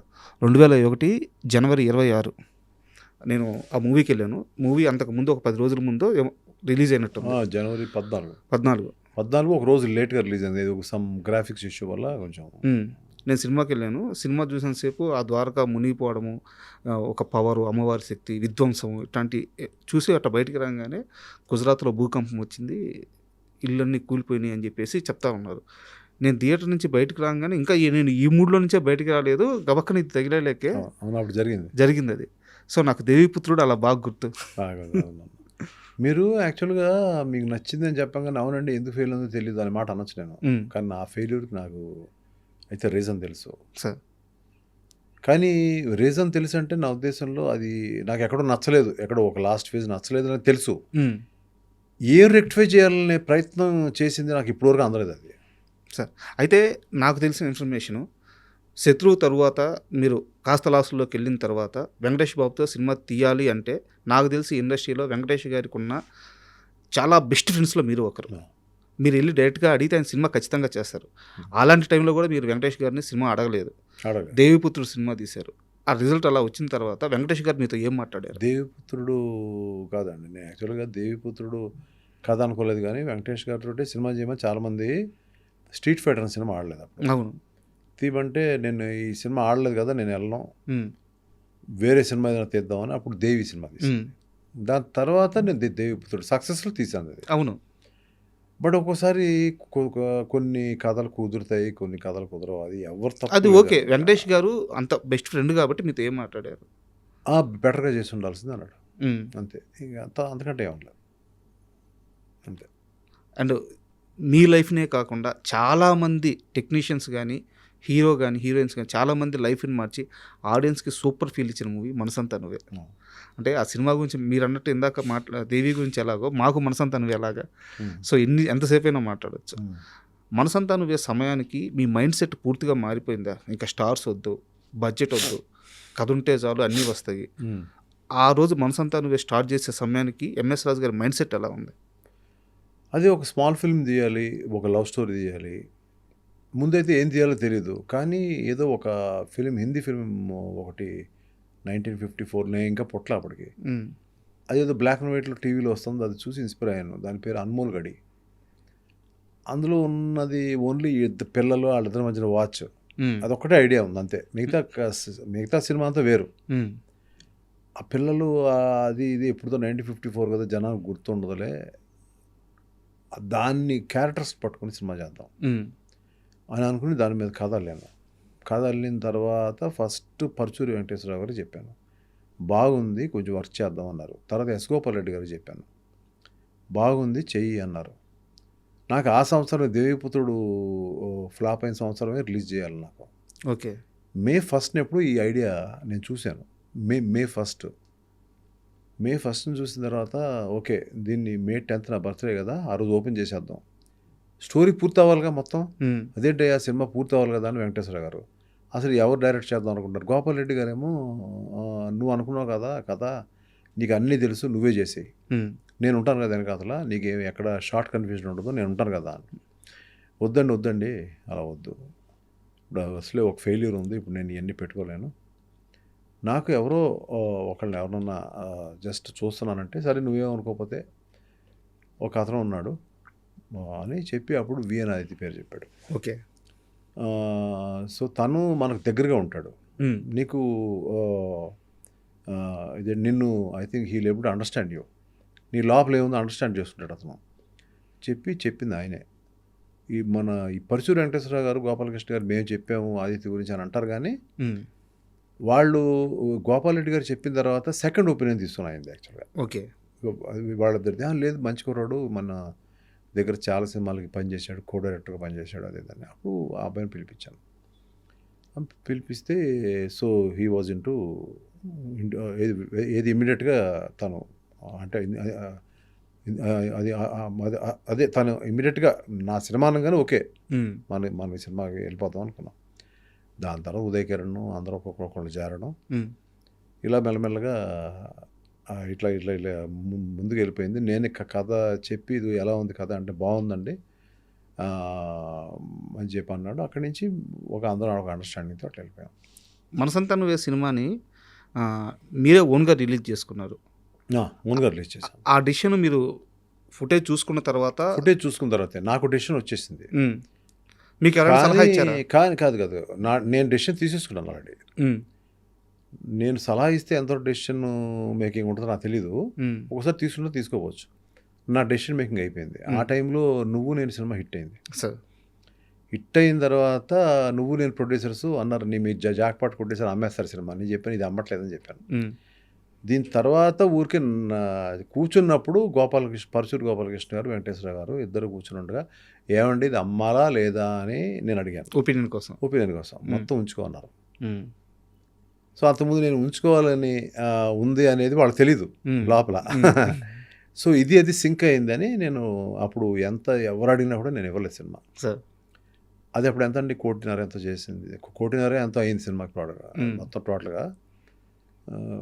వ్యాస్ట్ అంటే 14 times వచ్చింది. అప్పుడు ఇప్పుడున్న ఓటీటీ లేవు, ఇప్పుడున్న శాటిలైట్ రేట్స్ లేవు, అవి లేకుండానే 14 times వచ్చింది ఆ సినిమాకి.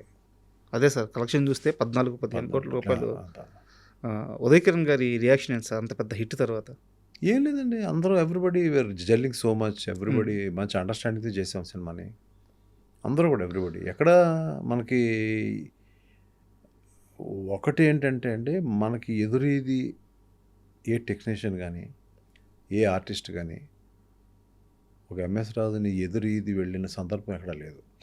కన్విన్స్ చేసుకుంటారు వచ్చి అలా కాదండి ఇలా కాదండి, ఎందుకంటే నా మొహం అలాంటిది వచ్చిన కాదండి ఇలాగే చేద్దాం అనే మాట ఎవరు అంటారు సార్? ఒకరు చెప్పినా అసలు మీరు వినే రకమే. నేను విన్నసేపు నేను అన్ని బాగానే ఉంటుంది, కానీ కొన్ని హార్ష్ డెసిషన్ తీసుకుంటాను.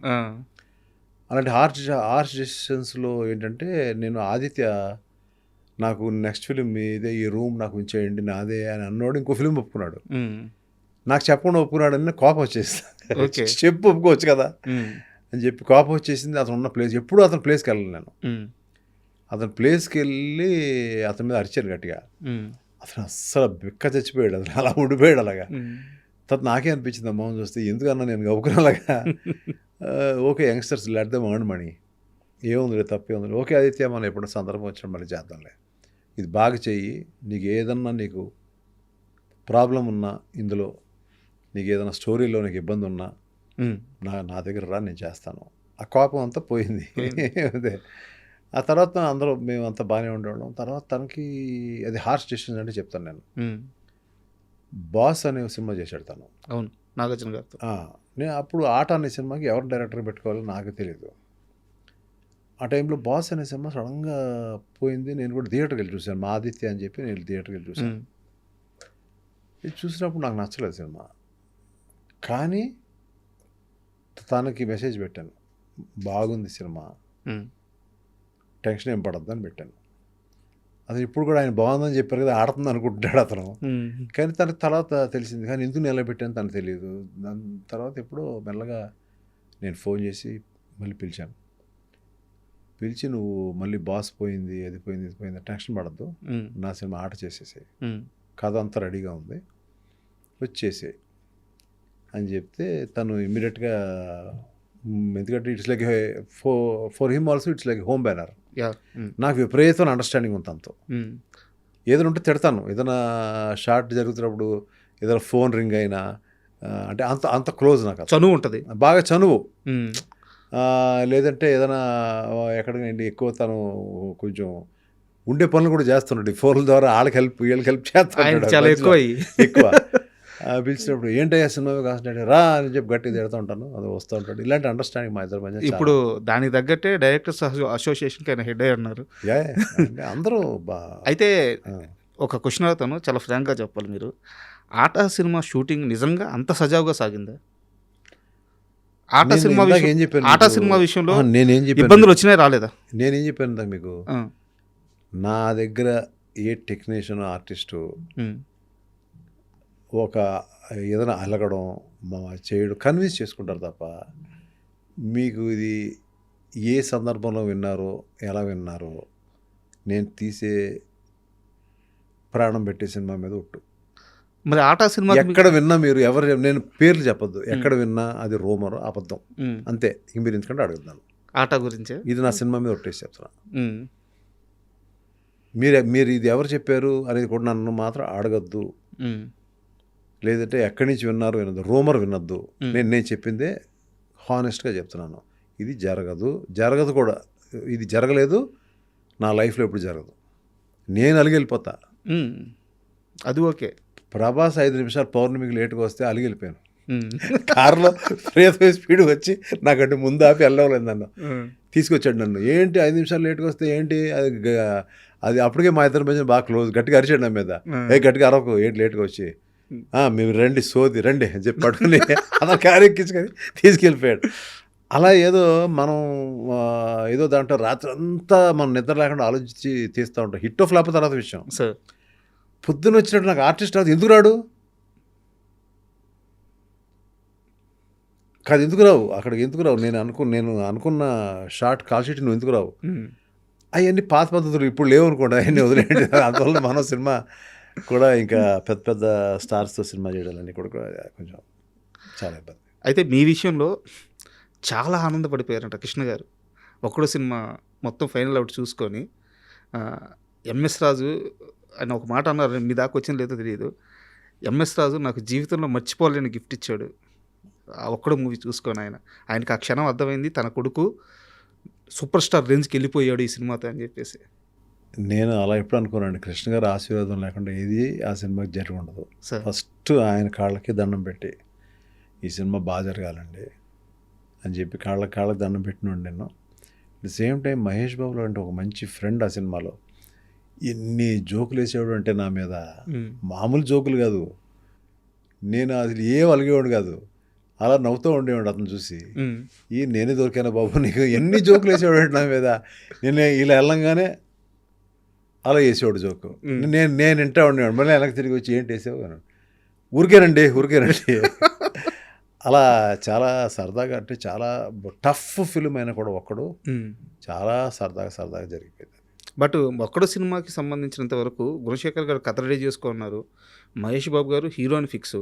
అయితే ఆ సినిమాని తీసే దమ్మున్న, నేను ఈ వర్డ్ మళ్ళీ వాడుతున్నాను, మళ్ళీ చెప్తున్నానండి, సినిమా కథ రెడీ కాలేదు, మొత్తం కథ రెడీ లేదు. ఐడియా చెప్పారు నాకు, మహేష్ బాబు దగ్గర ఐడియా చెప్పారు. He had some confusion, story screen ప్లేలో హీ హ్యాడ్ సమ్ కన్ఫ్యూజన్. అంతకుముందు గుణశేఖర్ గారు కూడా చాలామంది రామోజీ ఫిల్మ్ సిటీలో రామోజీరావు దగ్గరికి కానీ లేకపోతే ఎంఎస్ రెడ్డి గారి దగ్గరికి వెళ్ళినప్పుడు ఇంత సెట్ వేయాలా లేదా అనే ఒక మీమాంసలో ఉన్నారు. కరెక్ట్. సో ఆ టైంలో తనకి ఎక్కడో నచ్చింది, ఎక్కడో ఇష్యూ కూడా ఉంది అనేది మహేష్ బాబు. నేను ఎన్ని ఫ్యాక్టర్స్ ఎక్కువ చెప్పలేదు నేను. చెప్పండి సార్, పర్లేదు చెప్పండి. చెప్పినప్పుడు అప్పుడు ఆయన కూడా వాళ్ళిద్దరు కలిసి అనుకున్నారంటే, ఒక ఎంఎస్ రాజు దేవిపుత్రుడు లాంటి సినిమా ఫ్లాప్ సినిమా ఇచ్చినా కూడా, మీరు కొన్ని ఫ్లాపులు నేను కొన్ని ఫ్లాపులు ఇచ్చినా కూడా మన ముగ్గురు కలిస్తే మంచిది అనేది వాళ్ళతో డిసైడ్ చేసుకున్నారు. మేము ముగ్గురు ఫ్లాప్ పీపుల్ కలిసి మళ్ళీ కలుస్తున్నాము అన్నప్పుడు నాకు మళ్ళీ ఒకరోజు ఇద్దరు కలిసి ఉండగా నాకు ఫోన్ చేశారు. ఫోన్ చేసి సార్ అని చెప్పి మీరు రండి, ఇక్కడ బాబు మహేష్ బాబు ఇక్కడే ఉన్నాడు, ఒకసారి మాట్లాడదానండి అన్నాడు. నేను ఎక్కడో ఏదో వేరే పనిలో ఉన్నాను, నేను వేరే స్టోరీ కథ గురించి ఏదో ఆలోచించుకుంటున్నాను, ఏదో నీ స్నేహం అనుకుంటాను. నేను కార్ వేసుకుని కార్ డ్రైవర్ లేడు, నేను కార్ డ్రైవ్ చేసుకు వెళ్ళిపోయాను. స్ట్రైట్గా పద్మాలకు వెళ్ళాను. పద్మాలకు వెళ్ళి కూర్చున్న తర్వాత మా మహేష్ చాలా ముక్తసరిగా మాట్లాడతాడు. బాగున్నారా, టిఫిన్ తిన్నారా, మంచినీళ్ళు, ఈ సీన్ ఉండదు అతని దగ్గర. స్ట్రైట్గా మన ముగ్గురు కలిసి సినిమా చేద్దామా అన్నాడు. అయిపోయింది. అదేంటే బాబు నాయన, నేను ఎలా పరిచయం అంటే, నాకు అంతకుముందు మహేష్ బాబు తను మెడ్రాస్లో ఎక్కడో ఆంధ్ర క్లబ్లో మేము కొంచెం లావుగా ఉండగా తెలుసు నాకు. తర్వాత నేను నాకు పెద్ద పరిచయం లేదు. మురారి సినిమా నాకు బాగా హెల్ప్ అయింది సినిమా చూడడం. సార్. అది చూసి క్లైమాక్స్లో అతను ఇది చూసి సడన్గా కృష్ణ గారికి ఫోన్ చేశాను. ఇది ఈ ఇన్సిడెంట్ జరగకముందు ఇప్పుడు చేసి నేను వస్తానని చెప్పండి అని చెప్తే కృష్ణ గారు రమ్మన్నారు. వచ్చిన తర్వాత భలే నచ్చాడండి మీ అబ్బాయి మురారిలో ఏం చేశాడు. రాజ్ కుమార్ చూశాను, ఓకే ఒక మంచి మెటీరియల్, యాక్టర్గా మంచి యాక్టర్ అండి, నేను ఎప్పటికైనా సినిమా చేద్దాం అని అప్పటి నుంచి అనుకుంటున్నాను నేను. ఓకే. అప్పుడు మహేష్ని కలిశాను అప్పుడు ఇప్పుడు ఎప్పుడైతే మళ్ళీ కలిసి ఒక సినిమా చేద్దాం అని అనుకున్నప్పుడు కొంచెం తర్వాత మహేష్ కూడా నాకు ఫోన్ చేశాడు. తర్వాత కాస్ట్ ఎక్కువ అవుతుందండి, కొంచెం స్క్రీన్ ప్లేలో అటు ఇటుగా ఉంది, ఏదైనా మనందరం కలిసి వర్క్ చేద్దాం, బాగా చేద్దాం, మీరు బాగా చూస్తారు కథను కూడా, మీ ఇద్దరు కాంబినేషన్ బాగుంటుంది, నాకు కూడా ఒక మంచి సినిమా వస్తుందని ఉద్దేశం ఉంది అని అప్పుడు సరే అండి గుణశేఖర్ గారు నాకు కథ చెప్పండి అన్నప్పుడు నేను ఇదే ఆఫీస్ ఏదైతే మన సంతలో తీసిన ఆఫీసో లేకపోతే ఇంకో ఆఫీసో ఉందో అక్కడ టైంలో ఆయన వచ్చారు. ఉద్వేగంగా ఒక అరగంట చెప్పారు. చెప్పంగానే 10 నిమిషాలు బాగుందండి అన్న. బాగుందన్న తర్వాత మెల్లమెల్లగా ఒకేసారి చెప్తే బాగోదని మెల్లమెల్లగా 1-2 డేస్ టైం తీసుకుని నాకు ఈ పోర్షన్ నచ్చలేదండి, ఈ పోర్షన్ నచ్చలేదు, ఇక్కడ కన్ఫ్యూజన్ ఉందండి, అక్కడ కన్ఫ్యూజన్ ఉందండి. ఈలో మహేష్ ఏంటి ఎలా ఉంది మేము వస్తాంలే అని చెప్పి మేము ఇద్దరు కలిసి వెళ్ళాం. మళ్ళీ ఓకే. వెళ్ళిన తర్వాత తను అన్నాడు, బాబు మేము మళ్ళీ కూర్చొని ఒక వారం 10 రోజులు టైం ఇవ్వు, మేము వస్తాం మళ్ళీ అని చెప్పి మేము ఇద్దరం కూర్చొని అందులో ఉన్న ఇష్యూస్ సాల్వ్ చేసాం మొత్తం ఎపిసోడ్స్ కంటే. ఓకే. ఇష్యూస్ అన్నీ ఆయన కూడా అప్పటికి ఒక మంచి సినిమాలు తీశాడు. ఆయన ఆడలేదు పక్కన పెడదాం. సో ఆయన కూడా విన్నాడు అన్నమాట. కొన్ని కూడా ఎక్కువ కూడా లేదండి ఇలా బాగుంటుంది అన్నీ కూడా. సో దాన్ని స్లోగా మెల్లగా ట్రాక్ ఎక్కించి అక్కడి నుంచి నేను కూడా చెప్పాను, సార్ నేను ఇన్వాల్వ్ అవుతాను గట్టిగా, స్టోరీలో కూడా గట్టిగా ఇన్వాల్వ్ అవుతాను అని చెప్పాను. అక్కడి నుంచి ఆ సినిమా జరిగింది.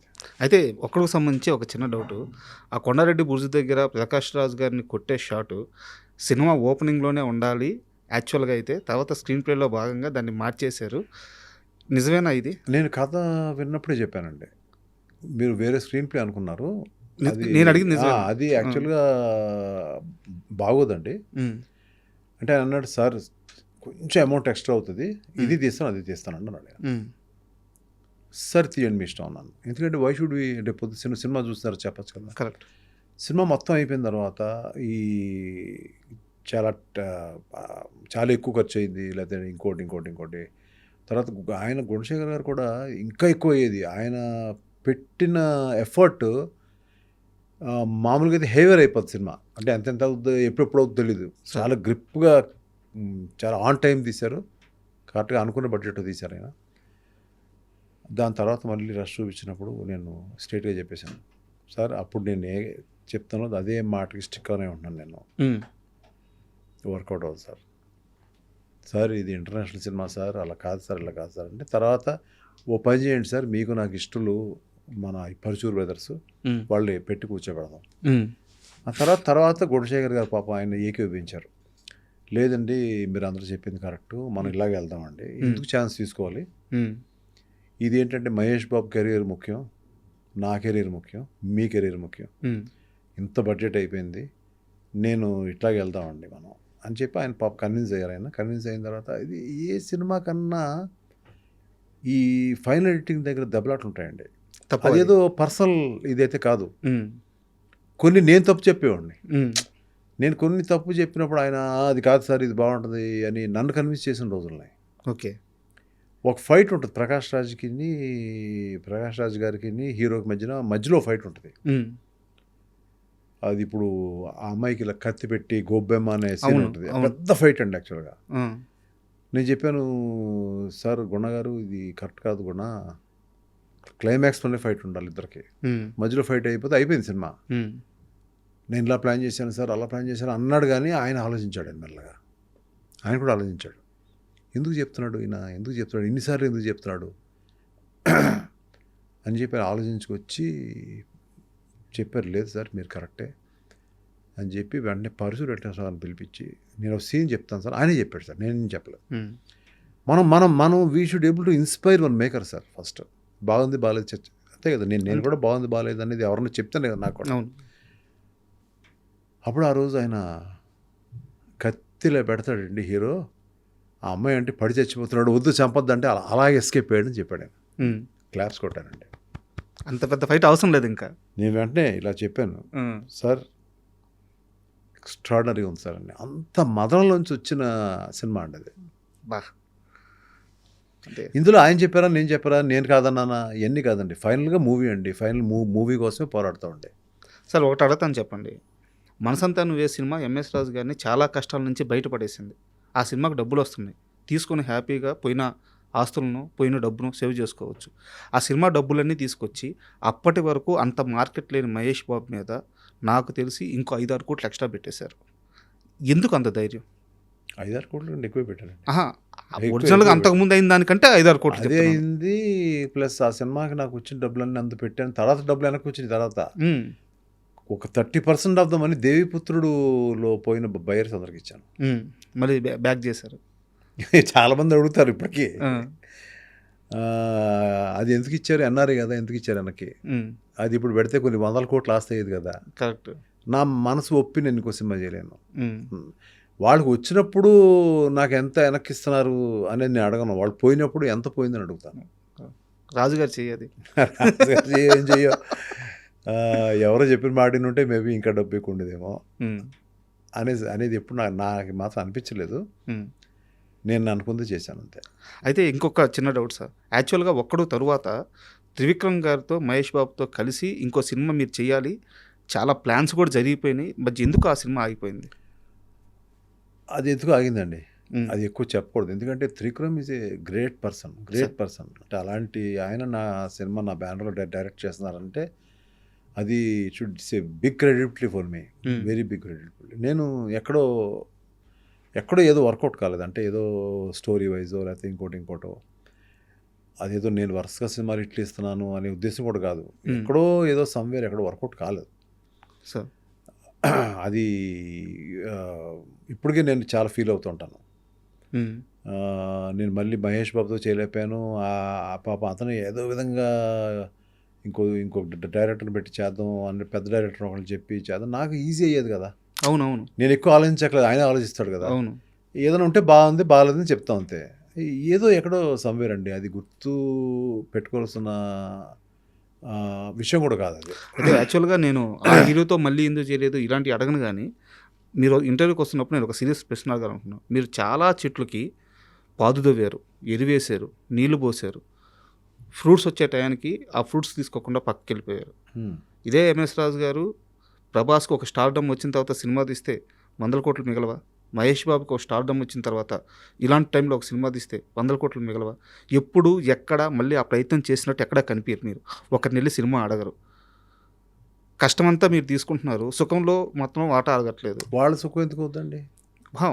సుఖపడే సమయం. వాళ్ళు ఎన్ని సినిమాలు ఉన్నాయి, ఎంత కష్టపడుతున్నారు రాత్రి పగలు, ఎంతమందికి వాళ్ళు they are giving you know total work, ఎంతమంది కార్మికులు పనిచేస్తున్నారు వాళ్ళు. నేను అడిగేది కూడా అదే. ఇప్పుడు వాళ్ళతో ట్రావెల్ అయితే మీరు సుఖపడవచ్చు కదా అంటున్నాను. ట్రావెల్ అలా ఉండదండి నాకు. అదే అది లేదు, ఎందుకు లేదు? ముందే పెద్ద హీరోని పెట్టుకోవచ్చు కదా, ఫస్ట్ సినిమాని పెద్ద హీరోని పెట్టుకోవచ్చు కదా, పెద్ద హీరోని పెట్టుకోవచ్చు కదా, సూపర్ స్టార్ పెట్టుకోవచ్చు కదా. అయితే ఆ టైంలో అంటే హీరో సబ్జెక్టు మ్యాటర్ మార్చుకున్నావు, ఓకే. ఆ ఇయర్లో బాలకృష్ణ గారి సినిమా ఉంది, లక్ష్మీ నరసింహనో సంథింగ్ అనుకుంటాను, చిరంజీవి గారి సినిమా ఉంది. వర్షం అప్పటికి ప్రభాస్ మార్కెట్ ప్రకారం చాలా చిన్నది. ప్రభాస్ గారు మీ దగ్గరికి వచ్చి సార్ ఎందుకు సినిమాని ఆపుకుందాం, బాలకృష్ణ గారు చిరంజీవి గారు ఉన్నారని అది అడిగి కూడా మెల్లగా చెప్పాడు. మరి నేను ఎక్కడ తిడతానని మెల్లగా ఇలా గోకుతో చెప్పాడు చోట. చెప్పండి ఎందుకు మెల్లగా ఇంకా వారం తర్వాత వెళ్దాం అని మెల్లగా నసిగాడు. ఒకసారి చూశాను, ఊరికే అన్నాడు. అంటే ఇవాళ అంత ఎత్తున్నాడు ప్రభాస్, అతని గురించి తక్కువ మాట్లాడాలని కాదండి, అది ఏం జరిగిందో చెప్పాను. మీ జర్నీ కదా సార్, జస్ట్ అది ఏం జరిగింది చెప్తున్నాను. అతను కూడా ఫీల్ అవ్వడు, ఇలాగ ఎంఎస్ రాజులో చెప్పాడంటే ఎవరైనా చెప్తే ఫీల్ అవుతాడేమో, కానీ నన్ను ఎవరు ఫీల్ అవ్వరు సార్. నేను నువ్వు అనగలిగింది, ఒరే అనగలిగింది ఇండస్ట్రీలో చాలామంది ఉన్నారు, ఎవరు బాధపడరు, అందరూ ఎదురుకుండా అన్న కూడా బాధపడరు. వాళ్ళు నన్ను గురువుగా తీసుకుంటారు, ఒక ఫాదర్గా తీసుకుంటారు, ఒక అన్నగా తీసుకుంటారు తప్ప. సో అలాగని కావాలని స్టేజ్ మీద ఒరే నేను అన్నాం, వాళ్ళకి ఇచ్చే గౌరవం నేను ఇస్తా. ఆ రోజు ప్రభాస్ నన్ను అడిగినా కూడా లేదమ్మా అయిపోయింది, మనం వెళ్ళాలి. నువ్వు అప్పుడు గుర్తుందో లేదో శోభన్ నువ్వు కరెక్టేనా అని అడిగావు. నేను పెట్టుకున్నాను కదా, ఇవాళ బాగుంది కదా సినిమా, నువ్వు చూసావు కదా, నీకు నచ్చింది కదా, ఇది అంతే వదిలే అన్నాను. వదిలేశాడు. ఒక మొండి ధైర్యం అంతేనా? తెలీదండి. అండ్ ఇంకోటి సార్, మీరు మాట్లాడేటప్పుడు ఈ రోజుని ఇలా చెప్తుంటే చాలామంది నమ్మరేమో, ఇలాంటి మాటలు మీరు చెప్పాల్సిన అవసరం లేదు సార్. నేను ఒక ఎగ్జాంపుల్ చెప్తాను. ఒక నిర్మాతకి ఒక ఫిల్మ్ఫేర్ రావడం చాలా కష్టం. అలాంటిది మీకు వరుసగా 3 సంవత్సరాలు 3 ఫిల్మ్ఫేర్లు, హ్యాట్రిక్. మీకు గుర్తుందా? అదొక వైభవం. సో ఎంఎస్ రాజు గారి స్థాయి, రేంజ్, ఆయన సక్సెస్, ఆయన ఇండస్ట్రీలో ఆయన చేతులు ఇట్లా నీడలాగా పడితే ఆ నీడ కింద బతికిన స్టార్స్, అవి తెలియాలంటే ఇవన్నీ తెలియాలి. సో మీరు ప్రత్యేకంగా నేను ఆ రోజు ఇట్లా చెప్పొచ్చా లేదా మీరు అనుకోవద్దు. ఎందుకంటే ఎంఎస్ రాజు గారి ప్రయాణం మాకు అందరికీ తెలుసు. ఇప్పుడున్న యంగర్ జనరేషన్ ఏమడుగుతారంటే, వాళ్ళు నా స్థానంలో కూర్చుంటే ఏమడుగుతారంటే, అప్పుడు కూడా వదిలేవే బాబు, ఇప్పుడు ఏంటి పరిస్థితి అని అడుగుతారు సార్. అయిపోయింది, తీసేసుకున్నాం. మళ్ళీ దాని గురించి గొప్పలు, దాని గురించి ఏదో సరదాగా కొంత జనం ఇంట్రెస్ట్గా ఫీల్ అవుతారు. నువ్వు బ్యాక్ స్టోరీస్ కొన్ని, కొంతమంది హీరోలు ఎలా అయ్యారు, కొంతమంది ఎలా జరిగింది, వాళ్ళకి నాకు మంచి సంభాషణ జరిగింది అనే ఒక ఇంట్రెస్ట్, వాళ్ళ ఫేవరెట్ హీరోస్ కాబట్టి కొంచెం ఇంట్రెస్ట్ ఉంటుంది. కానీ ఎంఎస్ రాజు ఫిల్మ్ఫేర్ 3 తీసుకున్నాడు, ఇవన్నీ కూడా వాట్ నెక్స్ట్, నువ్వేం ఇప్పుడు ఏంటి, ఇప్పుడు అగదాకా వస్తుందా లేదో చెప్పు అని అంటారు. సో అది అయిపోయింది, హిస్టరీ అయిపోయింది. బట్ మీరు ఆ జనరేషన్ కూడా ఒక టీజర్తో కట్టిపడేశారు కదా. ఇప్పుడు అగదా టీజర్ని ఎంతమంది సోషల్ మీడియా షేర్ చేస్తున్నారంటే, సో వాళ్ళకి ఏంది, ఇప్పుడున్న జనరేషన్ ప్రకారం ఆ షార్ట్స్ నచ్చుతున్నాయి, ఆ థీమ్ నచ్చుతుంది. సో ఈవెన్ జంజీలు కూడా ఆ టీజర్కి బాగా కనెక్ట్ అయిపోయారు, ఫస్ట్ పోస్టర్కే కనెక్ట్ అయ్యారు. సో వాళ్ళని కూడా మీరు పట్టేశారు కదా. పట్టాల్సిన అవసరం ఉందండి. అది పట్టాల్సిన సినిమాలో విషయం ఉంటేనే కదా అక్కడ వస్తుంది సార్. అంటే అగదా విషయానికి వస్తే సార్, ఇప్పుడు యాక్చువల్గా ఇలాంటి ఓ సబ్జెక్ట్కి కాన్ఫ్లిక్ట్ పాయింట్ అని ఒకటి ఉంటుంది అనమాట. సో చుట్టూ ఎన్ని లేయర్స్ ఉన్నా సార్, ఇప్పుడు ఉదాహరణకు అరుంధతి తీసుకుందాం, మన దేవినే తీసుకుందాం, చుట్టూ ఎంత ఉన్నా ఆ ఎమోషన్ని రివీల్ చేసే ఒక మెయిన్ పాయింట్ ఉంటుంది కదా. సో అది చాలా జాగ్రత్తగా ప్రజెంట్ చేయగలిగితేనే ఆ సినిమా ఆడియన్స్కి రీచ్ అవుద్ది. సో అగదా విషయంలో మీరు ఎలాంటి జాగ్రత్త తీసుకున్నారో ఆ సోల్ పాయింట్కి? సార్ ఒకటి ఏంటంటే సార్, అసలు ఈ అగదా గురించి దాని కోర్ పాయింట్, దాని క్లాష్ ఏంటి, దాని ప్రాబ్లం ఏంటి అనేది నేను ఇప్పుడు చెప్పనండి. ఓకే, చెప్పను. కానీ చాలా డెలికేట్ అండి. ఈ పాయింట్ని డీల్ చేయడం delicate and what you call complicated, very complicated. చచ్చిపోయామండి, అంటే బుర్ర పేలిపోయింది. It was not easy. మన అంటే అనుకుంటాం కానీ బయట నుంచి చూస్తుంటే చాలామంది పెద్ద డైరెక్టర్లు, చిన్న డైరెక్టర్లు అవ్వచ్చు, ఏదో రిలీజ్కి వస్తుందా లేదా, లేదంటే వెళ్ళి చూద్దాము ఏంటో, చూసిన తర్వాత బాగాలేదని చెప్పేద్దాం, బాగుందని చెప్పేద్దాం అనుకునే వాళ్ళు ఉంటారు కదండి. దాని వెనకాతల ఎంత అంతర్మదనం ఉంటుంది. ఒక డైరెక్టర్కి, రైటర్కి, వీళ్ళందరికీ కూడా టీంలో స్టోరీలో ఇన్వాల్వ్ అయిన, స్క్రీన్ ప్లేలో ఇన్వాల్వ్ అయిన వాళ్ళు, యంగ్స్టర్స్ కానీ, పెద్దోళ్ళు కానీ, పెద్ద డైరెక్టర్ కానీ, అది వర్ణనాతీతం అండి. వాళ్ళు కూర్చున్న తీరు, వాళ్ళు కాసేపు కూర్చుంటారు, వాళ్ళు బుర్ర పేలిపోద్ది, అక్కడి నుంచి వెళ్తారు, బయటికి వెళ్తారు, టీకి వెళ్తారు, కాసేపు కారులో తిరుగుతారు, వస్తారు. వాళ్ళు చేసేది ఇప్పుడున్న యంగ్స్టర్స్ టీమ్స్ కానీ, సీనియర్ టీమ్స్ కానీ, వాళ్ళకి దండం అండి నిజంగా. ఎందుకంటే ఆ బాధని నేను కొన్ని ఇయర్స్గా పడుతున్నానండి. అది బయటకు వచ్చినప్పుడు ఓకే, ఎంఎస్ రాజు సినిమా వస్తుంది, ఏది అప్పటికాలంలో చెప్తానండి, వెళ్దాం థియేటర్కి, ఎంజాయ్ చేద్దాం అని మూడు తప్ప ఈ లోపల అంతర్భాగంలో జరిగే అంతర్మదనం ఉంచండి ఎవ్వరికీ తెలియదండి. అప్పుడు కాలం నుంచి కూడా, పాతకాలం ఎన్టీఆర్, కేవీ రెడ్డి గారి కాలం నుంచి. మీ లైఫ్లో అలాంటి ఒక పెయిన్ఫుల్ ఇన్సిడెంట్ గురించి చెప్పండి. సినిమా కోసం ఆలోచించి మదన పడిపోతూ జరిగిన ఒక చిన్న ఇన్సిడెంట్ ఏదైనా? చాలా ఉన్నాయండి. ఏదైనా ఒకటి చెప్పండి. చాలా ఉన్నాయి. దానికి మళ్ళీ చెప్పాను కదా, part 1, part 2, part 3, part 4. Just ఆ పెయిన్ తెలియడానికి సార్. లేదండి, ఒక నిద్రలేని రాత్రి చెప్పుకోకూడదండి. ఒక నిద్రలేని రాత్రి వద్దండి. అవన్నీ మనం బయట చెప్పుకోకూడదు. అవన్నీ మనలో ఉంచుకుంటాను బెటర్ అండి. కానీ ఆ పెయిన్కి పడుతున్న వాళ్ళందరూ కూడా, ఇవాళన్న టీమ్స్ అన్నీ కూడా సార్ హ్యాట్స్ ఆఫ్ అండి. వాళ్ళు ఒక్కొక్కళ్ళు సినిమా పిచ్చి, ఆ సినిమాని లెగ్గొట్టాలి, వాళ్ళు సినిమా డైరెక్టర్లు అవ్వాలి, అది ఇది ఇంప్రెస్ చేయాలి, మా డైరెక్టర్ని ఇంప్రెస్ చేయాలి కాదండి. ఆ సినిమా మీద పడుతున్న వాళ్ళ సినిమా ఒక్క డైలాగ్ ఇస్తే కూడా ఆ డైరెక్టర్ తీసుకుంటాడేమో ఇచ్చే చాలామంది యంగ్స్టర్స్, హ్యాట్స్ ఆఫ్ అండి వాళ్ళందరికీ. సార్ యాక్చువల్గా మీ విషయానికి వస్తే నేను ఇంటర్వ్యూ ముందే అడిగాను. నాన్నగారు చిరంజీవి గారితో ఆ రోజుల్లోనే 2 సినిమాలు చేశారు. మీ ఫ్యామిలీ చిరంజీవి గారి ఫ్యామిలీ చాలా క్లోజ్, మంచి రిలేషన్ ఉంది. అయితే మీరెప్పుడు ఆయనతో ఒక పెద్ద మూవీ ప్లాన్ చేయాలి ఇలాంటి ఆలోచన ఎందుకు అది చేయలేదు? అంటే అనుకున్నామండి. ఆయనే ఒక బర్త్‌డే రోజు, పార్టీ రోజుని అన్నారు, "మనం ఒక మంచి ప్లాన్ చేద్దామమ్మా" అన్నారు. హ్మ్. తర్వాత అదేదో కథ దొరకలేదు మాకు. తర్వాత ఇంకో స్టేజ్‌లో 'రామ్ చరణ్‌ని ఇంట్రొడ్యూస్ చేద్దామమ్మా' అన్నారు. ఓకే. అన్నారు అంటే కూడా ఆయన కూడా దాన్ని ఏదో పట్టుకున్నాం కథని అది ఇది అనుకున్నాం, కానీ మళ్ళీ ఆయనకెళ్ళి చెప్పాను, "సార్ నాకు రావట్లేదండి." ఆ టైంలో ఏదో ఫిల్మ్స్ జరుగుతున్నాయండి. 'నువ్వా సముద్రాడా' తర్వాత అనుకుంటా. హ్మ్. ఏదో రావట్లేదండి ఆ టైంలోనే నేను ఆపేశానండి. అంటే ఏదో అంటే we are making some mediocre films like 'Aata', 'Maska' హ్మ్. ఇలాంటి కొన్ని మీడియాకర్ ఫిల్మ్స్ తీస్తున్నాను నేను. సార్. అందుకని ఆపేశాను. వద్దు, ఇది కాదు, వద్దు. మళ్ళీ ఏదో మన యాటిట్యూడు, మన తాలూకు సినిమాని చూస్తున్న విధానం, అప్డేట్ అయ్యే విధానం అన్నీ కూడా ఇది కరెక్ట్‌గా లేదు. ఫార్ములా రెగ్యులర్ కమర్షియల్ ఫిల్మ్స్‌కి వెళ్ళిపోతున్నాను నేను. మీరనింది కరెక్ట్. ఆ ఫేజ్‌లో మీ లైఫ్‌లో ఏదో జరిగింది. 'నువ్వొస్తా అంటే నేనొద్దంటానా' దాకా 'ఎంఎస్ రాజు' వేరు. 'ఆట', 'మస్కా' ఓకే. 'ఆట'కి డబ్బులొచ్చినాయి, సేఫ్ ప్రాజెక్ట్. ఈవెన్ 'మస్కా'కి కూడా సేఫ్ ప్రాజెక్టే. బట్ ఆ 2 సినిమాల 'ఎంఎస్ రాజు' వేరు. సో ఏం జరిగింది మీ లైఫ్‌లో? అదేనండి, అవుట్‌డేటెడ్ అయిపోయాను. ఓకే. మేబీ అంటే ఎందుకు అవుట్‌డేటెడ్ అయిపోయానంటే, మళ్ళీ నేను ఎప్పుడూ కూడా వరల్డ్ సినిమా చూస్తానని చెప్పాను కదా! హ్మ్. మార్నింగో సినిమా చూసి ఎక్కడో 3 సక్సెస్‌లు అయిపోయిన తర్వాత రిలాక్స్ అయిపోయిన మైండ్ అయి ఉంటది. హ్మ్. నేను కష్టపడతాను కానీ వర్కౌట్ అవ్వట్లే. అంటే ఏదన్నా ఏదో పాత కథలే ఇస్తున్నాను నేను మళ్ళీ. అంటే సార్. నేను ఎక్కువ అంతకుముందు చేసినంత రిసెర్చ్ చేయట్లేదు అని ఎందుకో దాన్ని అక్కడ ఆపేశాను. తర్వాత మా అబ్బాయి కెరియరు సార్. మెల్లగా దాని మీద కాన్సంట్రేట్ చేశాను. మైండ్ ఎక్కడ రిలాక్స్ అయిపోయింది. ఓకే, ఫ్రెండ్స్ ఏదో కాసేపు కార్డ్స్ ఆడదాం వాళ్ళతోటి, కొంచెం రిలాక్స్ అవుదాం అనే మూడ్‌లో ఎక్కడో రాంగ్ వెళ్ళిపోతుంది. అది చాలా ఇయర్స్ పట్టింది. సార్. అది మేబీ చాలా మందికి ఉంటుందేమో అది. క్రియేటర్స్‌కి కామన్ సార్. ఉంటుందండి. అవును. ఉంటుందండి. But I have taken lot of years. మళ్ళీ 'డర్టీ హరి' తోటి మళ్ళీ we have to come back.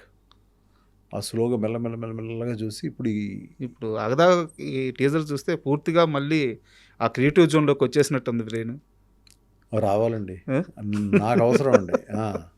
అయితే అప్పుడు 'రామ్ చరణ్' గారి లాంచింగ్ ప్రాజెక్టు మీరెళ్లి చిరంజీవి గారి దగ్గర రావట్లేదు సార్ వద్దు అని చెప్పినప్పుడు, వద్దు అని నేను అనలేదు. అహా! నాతో వద్దు అని మీరన్నప్పుడు వద్దు అనేసాను. ఆయన రియాక్షన్ ఏంటి? ఏమనలేదు. హ్మ్. ఏమనలేదు. హ్మ్. ఏమంటారండి చెప్పినప్పుడు, లేదు నేను సారీ చేయలేను అని నేను చెప్పలేదు డైరెక్ట్. పరుచూరు అంటే ఎవరితో ఓకే. నేను చెప్పే ధైర్యం నాకు లేదు కదా! హ్మ్. ఆయన వెళ్ళి చెప్పారు, ఏదో మనవాడు వర్కౌట్ అవ్వట్లేదు ఏదో కరెక్ట్‌గాని. తర్వాత చరణ్ ఏ సినిమా రిలీజ్ అయినా తనకు ఫోన్ చేస్తాను. హ్మ్. చరణ్ కానీ, బన్నీ కానీ ఇద్దరు కూడా they are fans of 'నువ్వొస్తా Nenoddantana'. హ్మ్. ఆ టైంలో అల్లు అర్జున్ నన్ను వచ్చి ఆ ఫిలింకి నన్ను ఎందుకు కన్సిడర్ చేయలేదండి, హ్మ్. అప్పటికే నేను సక్సెస్ఫుల్గా ఉన్నాను కదా, హ్మ్. నన్ను ఎందుకు పెట్టుకోలేదని అడిగాడు రోజు. బా! అడిగితే ఫ్యాసినేట్ అయిపోయానండి ఆ సినిమా చూసి. అంటే నేను అన్నాను, బన్నీ నువ్వు రఫ్ అండ్ టఫ్గా ఉంటావు, హ్మ్. నువ్వు అలాంటి హీరో అవుతావు, హ్మ్. నీకు ఒక ఎకరం పండించమంటే 10 నిమిషాల్లో పండించేస్తావు. ఓకే. నువ్వు ఎక్కడికో ఫారెన్ వెళ్ళావు, అక్కడ నుంచి తిరిగి వచ్చావు అనే యాటిట్యూడ్లో నేను I'm not able to see you. Hmm. అందుకనే ఆ అబ్బాయిని పెట్టుకున్నాను. వాడికి అంత ఈజీ కాదనిపించింది, నీకు చాలా ఈజీ అనిపించింది అంటే, అమ్మ అంత ఆలోచించాను. You are right sir. అయితే ఒక విషయం చెప్పండి, ఓపెన్‌గా చెప్పండి. 'నువ్వొస్తా అంటే నేనొద్దంటానా' సినిమా స్టార్ట్ అయినప్పటి నుంచి షూటింగ్ ప్రాసెస్‌లో గాని, ఫైనల్ రష్ చూసుకునే వరకు ఆ సినిమా హిట్ అవ్వద్దని ఆ సెట్‌లో నమ్మిన ఒకే ఒక్క వ్యక్తి 'ఎంఎస్ రాజు'. మిగతా ఎవ్వరికీ నమ్మకం లేదు. నిజమా? అబద్ధమా? ఉందండి, ప్రభుదేవకు నమ్మకం ఉంది. ఓకే. మిగతా ఎక్కువ మందికి? అందరికీనండి. తీసే కెమెరామెన్ వేణు గారికి, హ్మ్. అందులో యాక్ట్ చేసే అందరికీ 100% ఈ సినిమా బాగా ఆడుతుందండి. హ్మ్. కానీ నాకు నమ్మకం ఎప్పుడు పోయిందంటే ఒక స్టేజ్లో పోయింది. హ్మ్. అప్పుడు మేమంతా అరకులో ఉన్నాం. ఓకే. ఆల్రెడీ కొన్ని ఇంటర్వ్యూస్లో ఇచ్చాను, ఇది మళ్ళీ చెప్తున్నా. ఏం చేయాలి, ఇంతమంది యూనిట్ ఉన్నారు, 250 మంది యూనిట్ ఉన్నారు, ఎంతమంది ఫైట్ మాస్టర్లు, ఫైటర్సు, ఈ రకరకాల పీపుల్ ఉన్నారు, ఎట్లా ఏం చేయాలి అని అనుకున్నప్పుడు ప్యాకప్ చెప్పేశాను. హ్మ్. Entire unit was in Araku. మొత్తం వెళ్ళిపోయాం. అందరికీ అర్థం కాల, అడిగే ధైర్యం లేదు ఎవరికి. హ్మ్. వెళ్ళిపోయి 1 మంత్ తర్వాత మళ్ళీ ఇదే ప్లేస్కి వచ్చాను. నేను ఎలా రిఫైన్ అయ్యాను, దాన్ని ఎలా చేసుకొచ్చాను. అంతకుముందు శ్రీహరి ఫస్ట్ స్టార్టింగ్లో జైల్లో ఉండాలా వెళ్ళేవు. ఓకే. అవన్నీ ఎలాగో అవి ఇవి సినిమాలు చూసి ఇన్స్పైర్ అయ్యి ఎక్కడో ఒకటి జైల్లో ఉన్నాడు చూశాను. స్టార్టింగ్లో ఇలా ఉంటే ఎలా ఉంటుంది. ఆ సినిమాకి ఈ సినిమా సంబంధం లేదు. ఎక్కడో ఒక ఇన్స్పిరేషన్. అంటే ఒక ఆత్రేయ గారు లాంటి కూడా వర్షం వస్తే ఆయన ఒక ఇన్స్పిరేషన్ ఫీల్ అయ్యాడు ఆయన. అప్పుడే మంచి సాంగ్ వచ్చింది. అలా రకరకాల ఫిల్మ్స్ చూసి ఓకే ఇది ఇలా ఉంటే బాగుంటుంది, ఇలా ఉంటే బాగుంటుంది, ఇలా ఉంటే బాగుంటుంది అన్నీ పెట్టిన తర్వాత మళ్ళీ ఆఖరిని దీని ఎండింగ్ ఎలా ఉండాలి. జైల్లోంచి బయటకు వస్తాడు. అప్పుడు వీళ్ళిద్దరికి మ్యారేజ్ అయిపోయి ఉంటుంది. కొన్ని ఏళ్ళు అయిపోద్ది కదా. వీళ్ళిద్దరు రిసీవ్ చేసుకుంటారు. అయిపోయింది ఏంటి కదా అంటే వీళ్ళిద్దరూ అన్నయ్య వచ్చే వరకు పెళ్లి చేసుకోకుండా ఉండిపోయారు. స్పాట్లో అనుకున్నామండి. షూటింగ్ జరిగేటప్పుడు స్పాట్లో అనుకుని వాళ్ళకి పెళ్లి బట్టలు తెప్పించి టపటపటపట పెళ్లి బట్టలు తెచ్చి అక్కడికి ఆయన ఎదురుగుండా ఇప్పుడు మీరు వచ్చి మా పెళ్లి చేయండి అంతంతో దాంతో సినిమా ముగుస్తుంది. అవన్నీ మ్యాజిక్ మూమెంట్స్ అండి. అవన్నీ. అయితే ఇంకో విషయం చెప్పండి సార్, ఒక హీరోయిన్ డేట్లు అడిగితే ఏదో డైరీ చూసుకొని ఈ డేట్లకి ఉంటాయి చెప్పడం ఒకటి, లేదా నాకు కుదరదని చెప్పడం ఒకటి. డైరీ ప్రొడ్యూసర్ చేతికి ఇచ్చేసి మీకు ఎప్పుడు కావాలో మీరు రాసుకోండి, మీరు ఎప్పుడు పిలిస్తే అప్పుడు వస్తానని చెప్పడం అసలు ఎక్కడా జరగదు. ఎంఎస్ రాజు గారికి త్రిష మధ్యగా జరగద్దంటే ఏంటిది? అయ్యో Trisha is my all time. అసలు తను చూసుకున్నట్టు, తను నన్ను కేర్ తీసుకున్నట్టు, she for her I'm like a God. అంటే ఒక వర్షం సక్సెస్ అనేది ఎందుకు పెట్టుకున్నాను అమ్మాయికి తెలియదు. అప్పుడు అమ్మాయి క్యారెక్టర్ కానీ ఫేస్ కానీ ఒక సినిమా కుదరక అర్జున్ అనే ఫిలిం పెట్టుకున్నారు. ఓకే. ఆ ఫేస్ కుదరలేదు. అంటే వాళ్ళకి ఒక వేరే కైండ్ ఆఫ్ ఫేస్ కావాలి. ఆ టైంలో అక్కడ ఉన్న ఫొటోసే కదా, అప్పుడు ఇవన్నీ లేవు, ల్యాప్టాప్లో లేవు కదా. ఆ ఫొటోస్ మహేష్ బాబు దగ్గర చూశాను. ఏంటి బాగుంది కదా బాబు అన్న, క్యారెక్టర్ సూట్ అవుతుంది అన్నారని డైరెక్టర్ గారు అన్నారు. ఓకే నేను పెట్టుకోవచ్చా అన్న, పెట్టుకోండి అన్నారు. అప్పుడు అమ్మాయి ఆ సినిమాలో లేను, వాళ్ళిద్దరూ కలిసి ఒక్కడ చేశారు. లేను అనే ఒక డిజెక్షన్లో అమ్మాయి ఉన్నట్టుంది. నా నుంచి ఫోన్ రాగానే ఒక కేక. వెంటనే మేము వస్తున్నామండి వచ్చేయమంటారా అంటే లేదు నాకు వేరే పని ఉంది, సాంగ్ రికార్డింగ్స్ ఉన్నాయి, నేను అక్కడికి వస్తాను అని చెప్పి టపటపా నేను అక్కడికి వెళ్ళడం. వాళ్ళు ఫ్లాట్లు ఉన్నారు అప్పుడు వాళ్ళు. వాళ్ళు ఫ్లాట్కి వెళ్ళాం. అప్పుడు లేదు త్రిష లేదు, ఇప్పటికీ గుర్తు నాకు. వాళ్ళ అమ్మ ఉంది, మాట్లాడుతున్నాను, ఉమ్మగారు అది ఇదని మాట్లాడుతున్నాను. ఆవిడకి నేను పెట్టుకుంటే బాగుండి ఈ సినిమాలో ఆల్రెడీ రిజెక్ట్ అంటే నా ఉద్దేశంలో రిజెక్ట్ కాదు, క్యారెక్టర్ సూట్ అవట్లా. చాయిస్ కాదండి, క్యారెక్టర్ సూట్ అవట్లా. అమ్మాయిని చూసిన తర్వాత ఫైనల్ చేద్దాం అని అనుకుంటున్నాను నేను. వచ్చింది ఆ అమ్మాయి, మంచి జీన్స్లో వచ్చింది, వచ్చి కూర్చుంది ఇక్కడ నేను కూర్చున్నా, అక్కడ కూర్చుంది. ఏంటి చిన్న టమ్మీ ఉంది, ఎక్సర్సైజ్ అన్న. ఓకే అంది.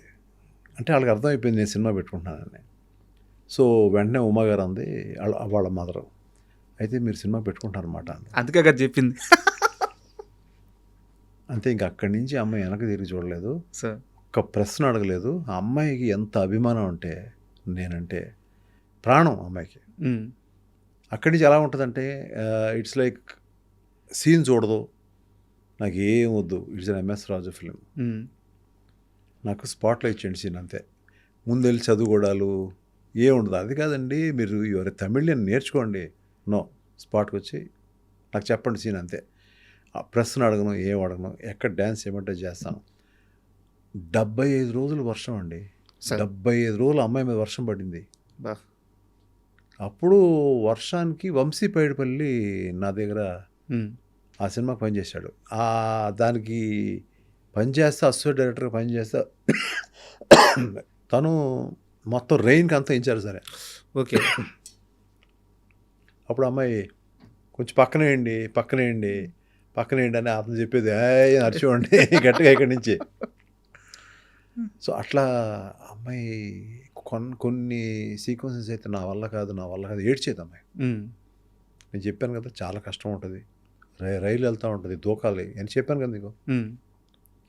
కళ్ళు నీళ్ళు పెట్టుకుంటే అట్లాగా వెళ్ళిపో, నీ ఇష్టం, నువ్వు వచ్చి అలా పట్టుకునేది లేదు, నేను చేస్తాను. అక్కడి నుంచి అమ్మాయి షీ బికేమ్ రియల్లీ క్లోజ్. అంటే మా ఇంట్లో ఫ్యామిలీ మెంబర్ లాగా అయిపోయింది అమ్మాయి. సార్ తను అక్కడి నుంచి నెక్స్ట్ నువ్వు వస్తానే వద్దంటనా.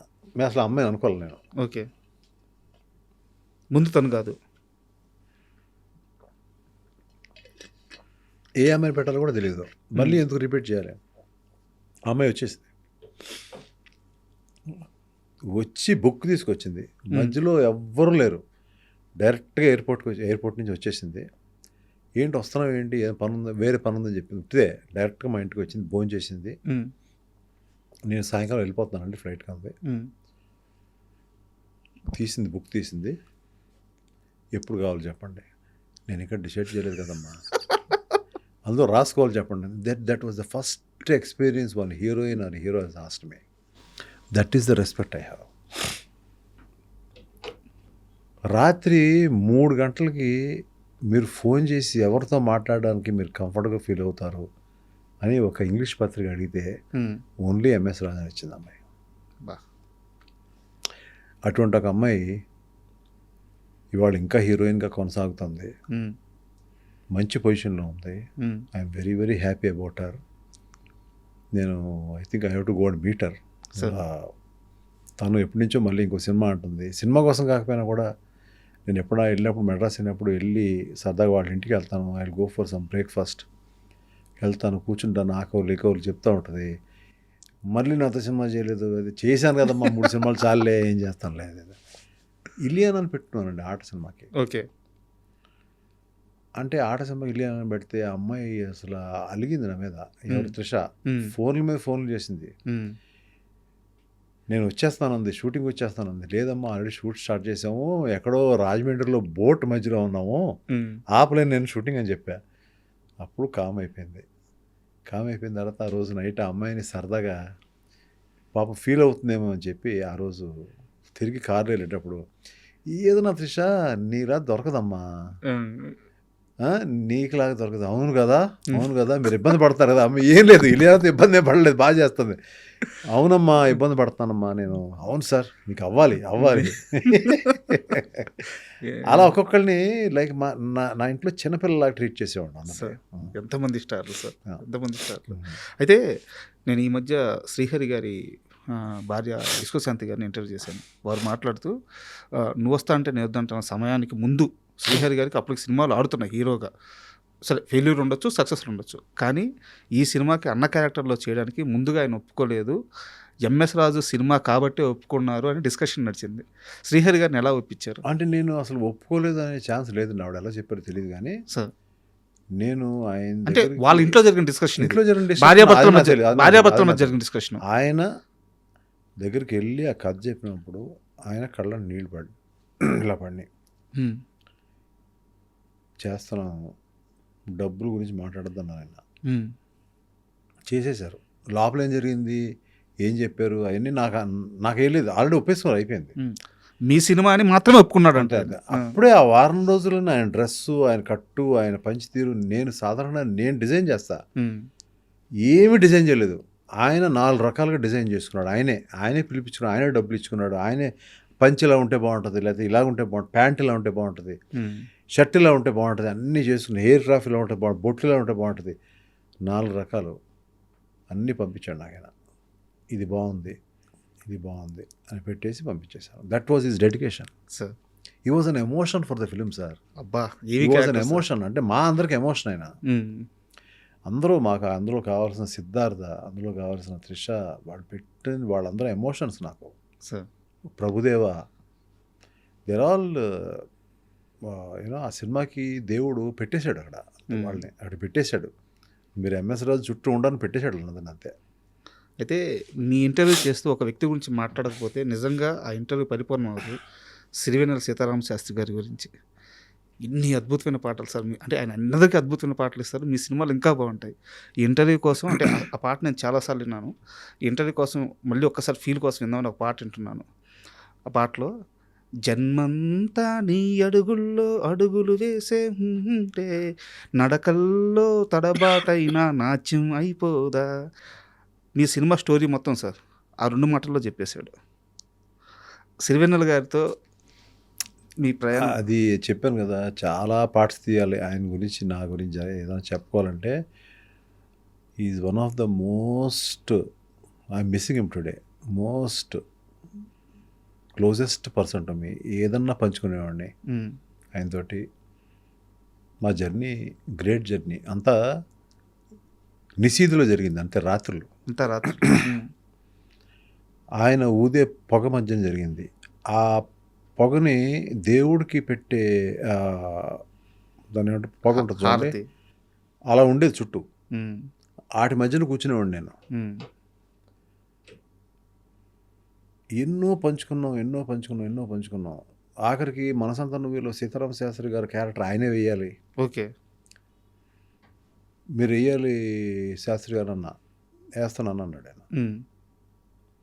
దానికి ఆ సీన్లో ఆయన ఇచ్చిన కాంట్రిబ్యూషను బ్యూటిఫుల్, అదిరిపోద్ది. Not as an actor. అవును. పర్చూరి వెంకటేశ్వర గారితో పాటు డైలాగ్ ఇచ్చాడు ఆయన. ఉమ్. ఎందుకంటే యాక్ట్ చేస్తా మేము ఇప్పటికీ గుర్తు నాకు. ఆ స్టేజ్ వెనక్కి వెళ్ళి నేను పరచూరి వెంకటేశ్వర గారు శాస్త్రి గారు, that was the first time ఆ ఇద్దరు లెజెండ్స్తో నేను కూర్చుని ఆ సీన్ రాయించుకుని తీరు రాయడం, వేడివేడిగా చిన్న బిట్ రాయడం, అక్కడ తీసుకెళ్ళడం, అక్కడ తీయించడం, ఉమ్. మళ్ళీ రావడం, తీయించడం, ఆ సీన్ అట్లా జరిగింది. సో నేను ఆ సినిమాలో ఉన్న చాలా కీలకమైన థింగ్స్లో కాంప్లికేటెడ్ సీన్ని ఫస్ట్ ఒప్పుకునేది నా వైఫ్ అయితే, సెకండ్ ఒప్పుకున్నది ఆయనే. ఉమ్. దాని తర్వాత అందరితో ఒప్పించాను ఆ సీన్ని. ఏం సీన్ సార్ అది? బీచ్ సీన్ అండి. ఓకే. బీచ్లో తన ప్రేయస్కే తన ఇల్లు ఐ లవ్ యూ చెప్తే కొడుతుంది. ఉమ్. తన ప్రేయసే కదా, ఇద్దరు ప్రేయసి ప్రియులు ఎందుకు కొడుతుందని అందరూ అడుగుతున్నారు నన్ను. కానీ అమ్మాయి చెప్పాల్సి ఇతను కాదు, అతను. అది ఏదైనా కానీ ఉండే, అది ఇప్పుడు జనానికి మనం మాట్లాడుకునే జనానికి గుర్తుంటుందో తెలియదు అన్నీ. అది ఆయనకి ఎక్కింది, అది ఉమ్. ఆయనకి ఎక్కింది, తర్వాత ఆదిత్యకి ఎక్కింది. ఉమ్. ఫస్ట్ మా ఆవిడ, ఆ తర్వాత వీళ్ళిద్దరు. అలా మెల్లగా 15 రోజులు పట్టింది ఎక్కించడానికి. అప్పుడు తీసాం ఆ సీన్ని. సార్ అలా ఎన్నో జర్నీస్ జరిగినాయి మా మధ్యన. అంటే ఏది గుర్తుపెట్టుకోవాలో మాకే తెలీదు. చాలా జర్నీస్. పరుచూరి వెంకటేశ్వర గారితో దెబ్బలాట్లు జరిగాయి. ఉమ్. సీతారామ శాస్త్రి గారితో దెబ్బలాట్లు కాదు. నేను ఏదైనా ఎందుకండి అదే దాన్ని గట్టిగా మాట్లాడినా, అలా కాదబ్బాయి, ఉమ్. అట్లా ఉండేదే. So there are 2 different kinds of people um. Totally travelling in my life. ఎవరు డైరెక్టర్ ఈ సినిమాకు డైరెక్టర్, ఇంకో సినిమా డైరెక్టర్ ఉన్నా కూడా కామన్గా మేము మా మధ్యన జరిగేది అట్లాగే ఉండేది. అట్లా సార్ ఇంతకు మీరు చెప్పిన పాట పాడారు కదండి, ఆ పాట గురించి చెప్పాలంటే beautiful thing in my life, sir beautiful thing in Seetharama Sastry గారి లైఫ్ ఆల్సో. ఆయన లైఫ్లో కూడా ఎప్పుడు చూడలే అట్లా, ఉమ్. నా లైఫ్లో కూడా నేను ఎప్పుడు చూడలే. సిన్స్ ప్రభుదేవ వాజ్ న్యూ, అతనికి ఇదంతా విచిత్రంగా అనిపించింది. అది ఏంటంటే అక్కడ ఆ పాట ఆకాశం తాకేలా పాట కదా మీరు పాడింది. అవును. ఆకాశం తాకేలా పాట అదేంటో తెలియదు, ఆ పాట కావాలి. ఉమ్. నాకు దేవిని అడిగాను, నాకు ఇక్కడ ఒక పాట కావాలమ్మా, నాకు ఎలాగిస్తావో తెలీదు ఏంటి అని అంటే, అప్పుడు 2-3 పాటలు పంపించాడు. అందులో ఇది నచ్చింది. ఓకే. అది కూడా తానానే నానానే నానానే నానానే తానానే నానానే నానానే అంతే పంపించాడు. ఉమ్. ఆ చిన్న బీట్ వేసి పంపించాడు. ఎందుకంటే తనకి తెలియదు సిచ్యువేషన్ కరెక్ట్గా. ఉమ్. ఇందులో 3-4 పంపిస్తే ఇది నాకు నచ్చింది. ఓకే, ఇది కనపడుతుంది సినిమాలో అని అనుకుని శాస్త్రి గారి దగ్గరికి వినిపించాను. ఇది ఎందుకు వినిపిస్తున్నారండి అన్నాడు. ఫస్ట్ టైము నాకు ఆయనకు మధ్యన వైరం కాదు, ఒక సరైన అండర్స్టాండింగ్ జరిగింది ఫస్ట్ టైం అది, ఆ పాట విషయంలో. ఎందుకంటే అది చాలా అంటే ఒక అతీతమైన పాట అది. అంటే ఒక అతీతమైన పాటని అది ఏది అర్థం చేసుకోలేదు అంటే ఏది లేదు, ఈ ఒక్కటే అర్థం కాలేదు దానికి. మా ఇద్దరు లైఫ్లో అర్థం కానిది ఒకటే, వెరీ ఫ్రాంక్లీ. అంటే నువ్వు సిచ్యువేషన్ ఏంటి అని నాకు తెలుసు కదా, అక్కడ పాట ఎట్లా వస్తుంది, ఏం రాయాలి నేను, లాగుద్దేమో పాట, ఎందుకు అక్కడ పాట అనేది డిస్కషన్. ఆయన స్టోరీలో కూడా ఇన్వాల్వ్ అయ్యారు బాగా. ఖచ్చితంగా ఉంది. That is the first situation we faced. Like ఆయనకు అర్థం కాలేదు అనేది నాకు అర్థం అవుతుంది, ఆయనకు అర్థం కాలేదు. సరే శాస్త్రి గారు, నేను చెప్తాను, నేనేం చేయాలో చెప్తాను, నేను మళ్ళీ వస్తానని చెప్పాను. సరే మేము వెళ్ళిపోయాము. ఆయన పాటకి ఆయన వేరే పాటలు రాసుకుంటారు, లేకపోతే మంద ఇంకో పాట రాస్తున్నారు. వీ వెంట్ టు అరకు 3-4 సార్లు వెళ్ళినాం, అందులో ఒకసారి వెళ్ళాం. వెళ్ళినప్పుడు నేను నేను నేను నేను ప్రభు బాగా దగ్గరగా మూవ్ అయ్యాళ్ళం. ప్రభు ఇట్లా ఉందో పని చేద్దాం ప్రభు, మనం తీసేద్దాం పాటని, షూట్ చేసేద్దాం అని ఇద్దరం కలిసి, ఇందులో ఇలా ఉంది కాబట్టి ఇది మాంటేజ్లతో ఇది మాంటేజ్ మేము ఇద్దరం కలిసి ఇక్కడి నుంచి ట్రావెల్ అయినప్పుడు ఫ్లైట్లో వెళ్ళాము, ట్రైన్లో వెళ్ళాము గుర్తులేదు. మొత్తం అతను హింస పెట్టేశాను, అతను నన్ను హింస పెట్టేశాడు.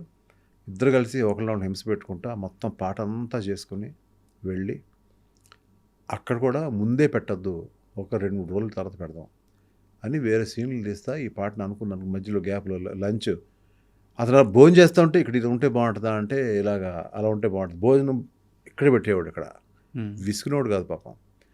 అవును సార్ అలాగే అతని సైడ్ నుంచి కాంట్రిబ్యూషన్ తీసుకున్నాను, నా సైడ్ నుంచి కొంత.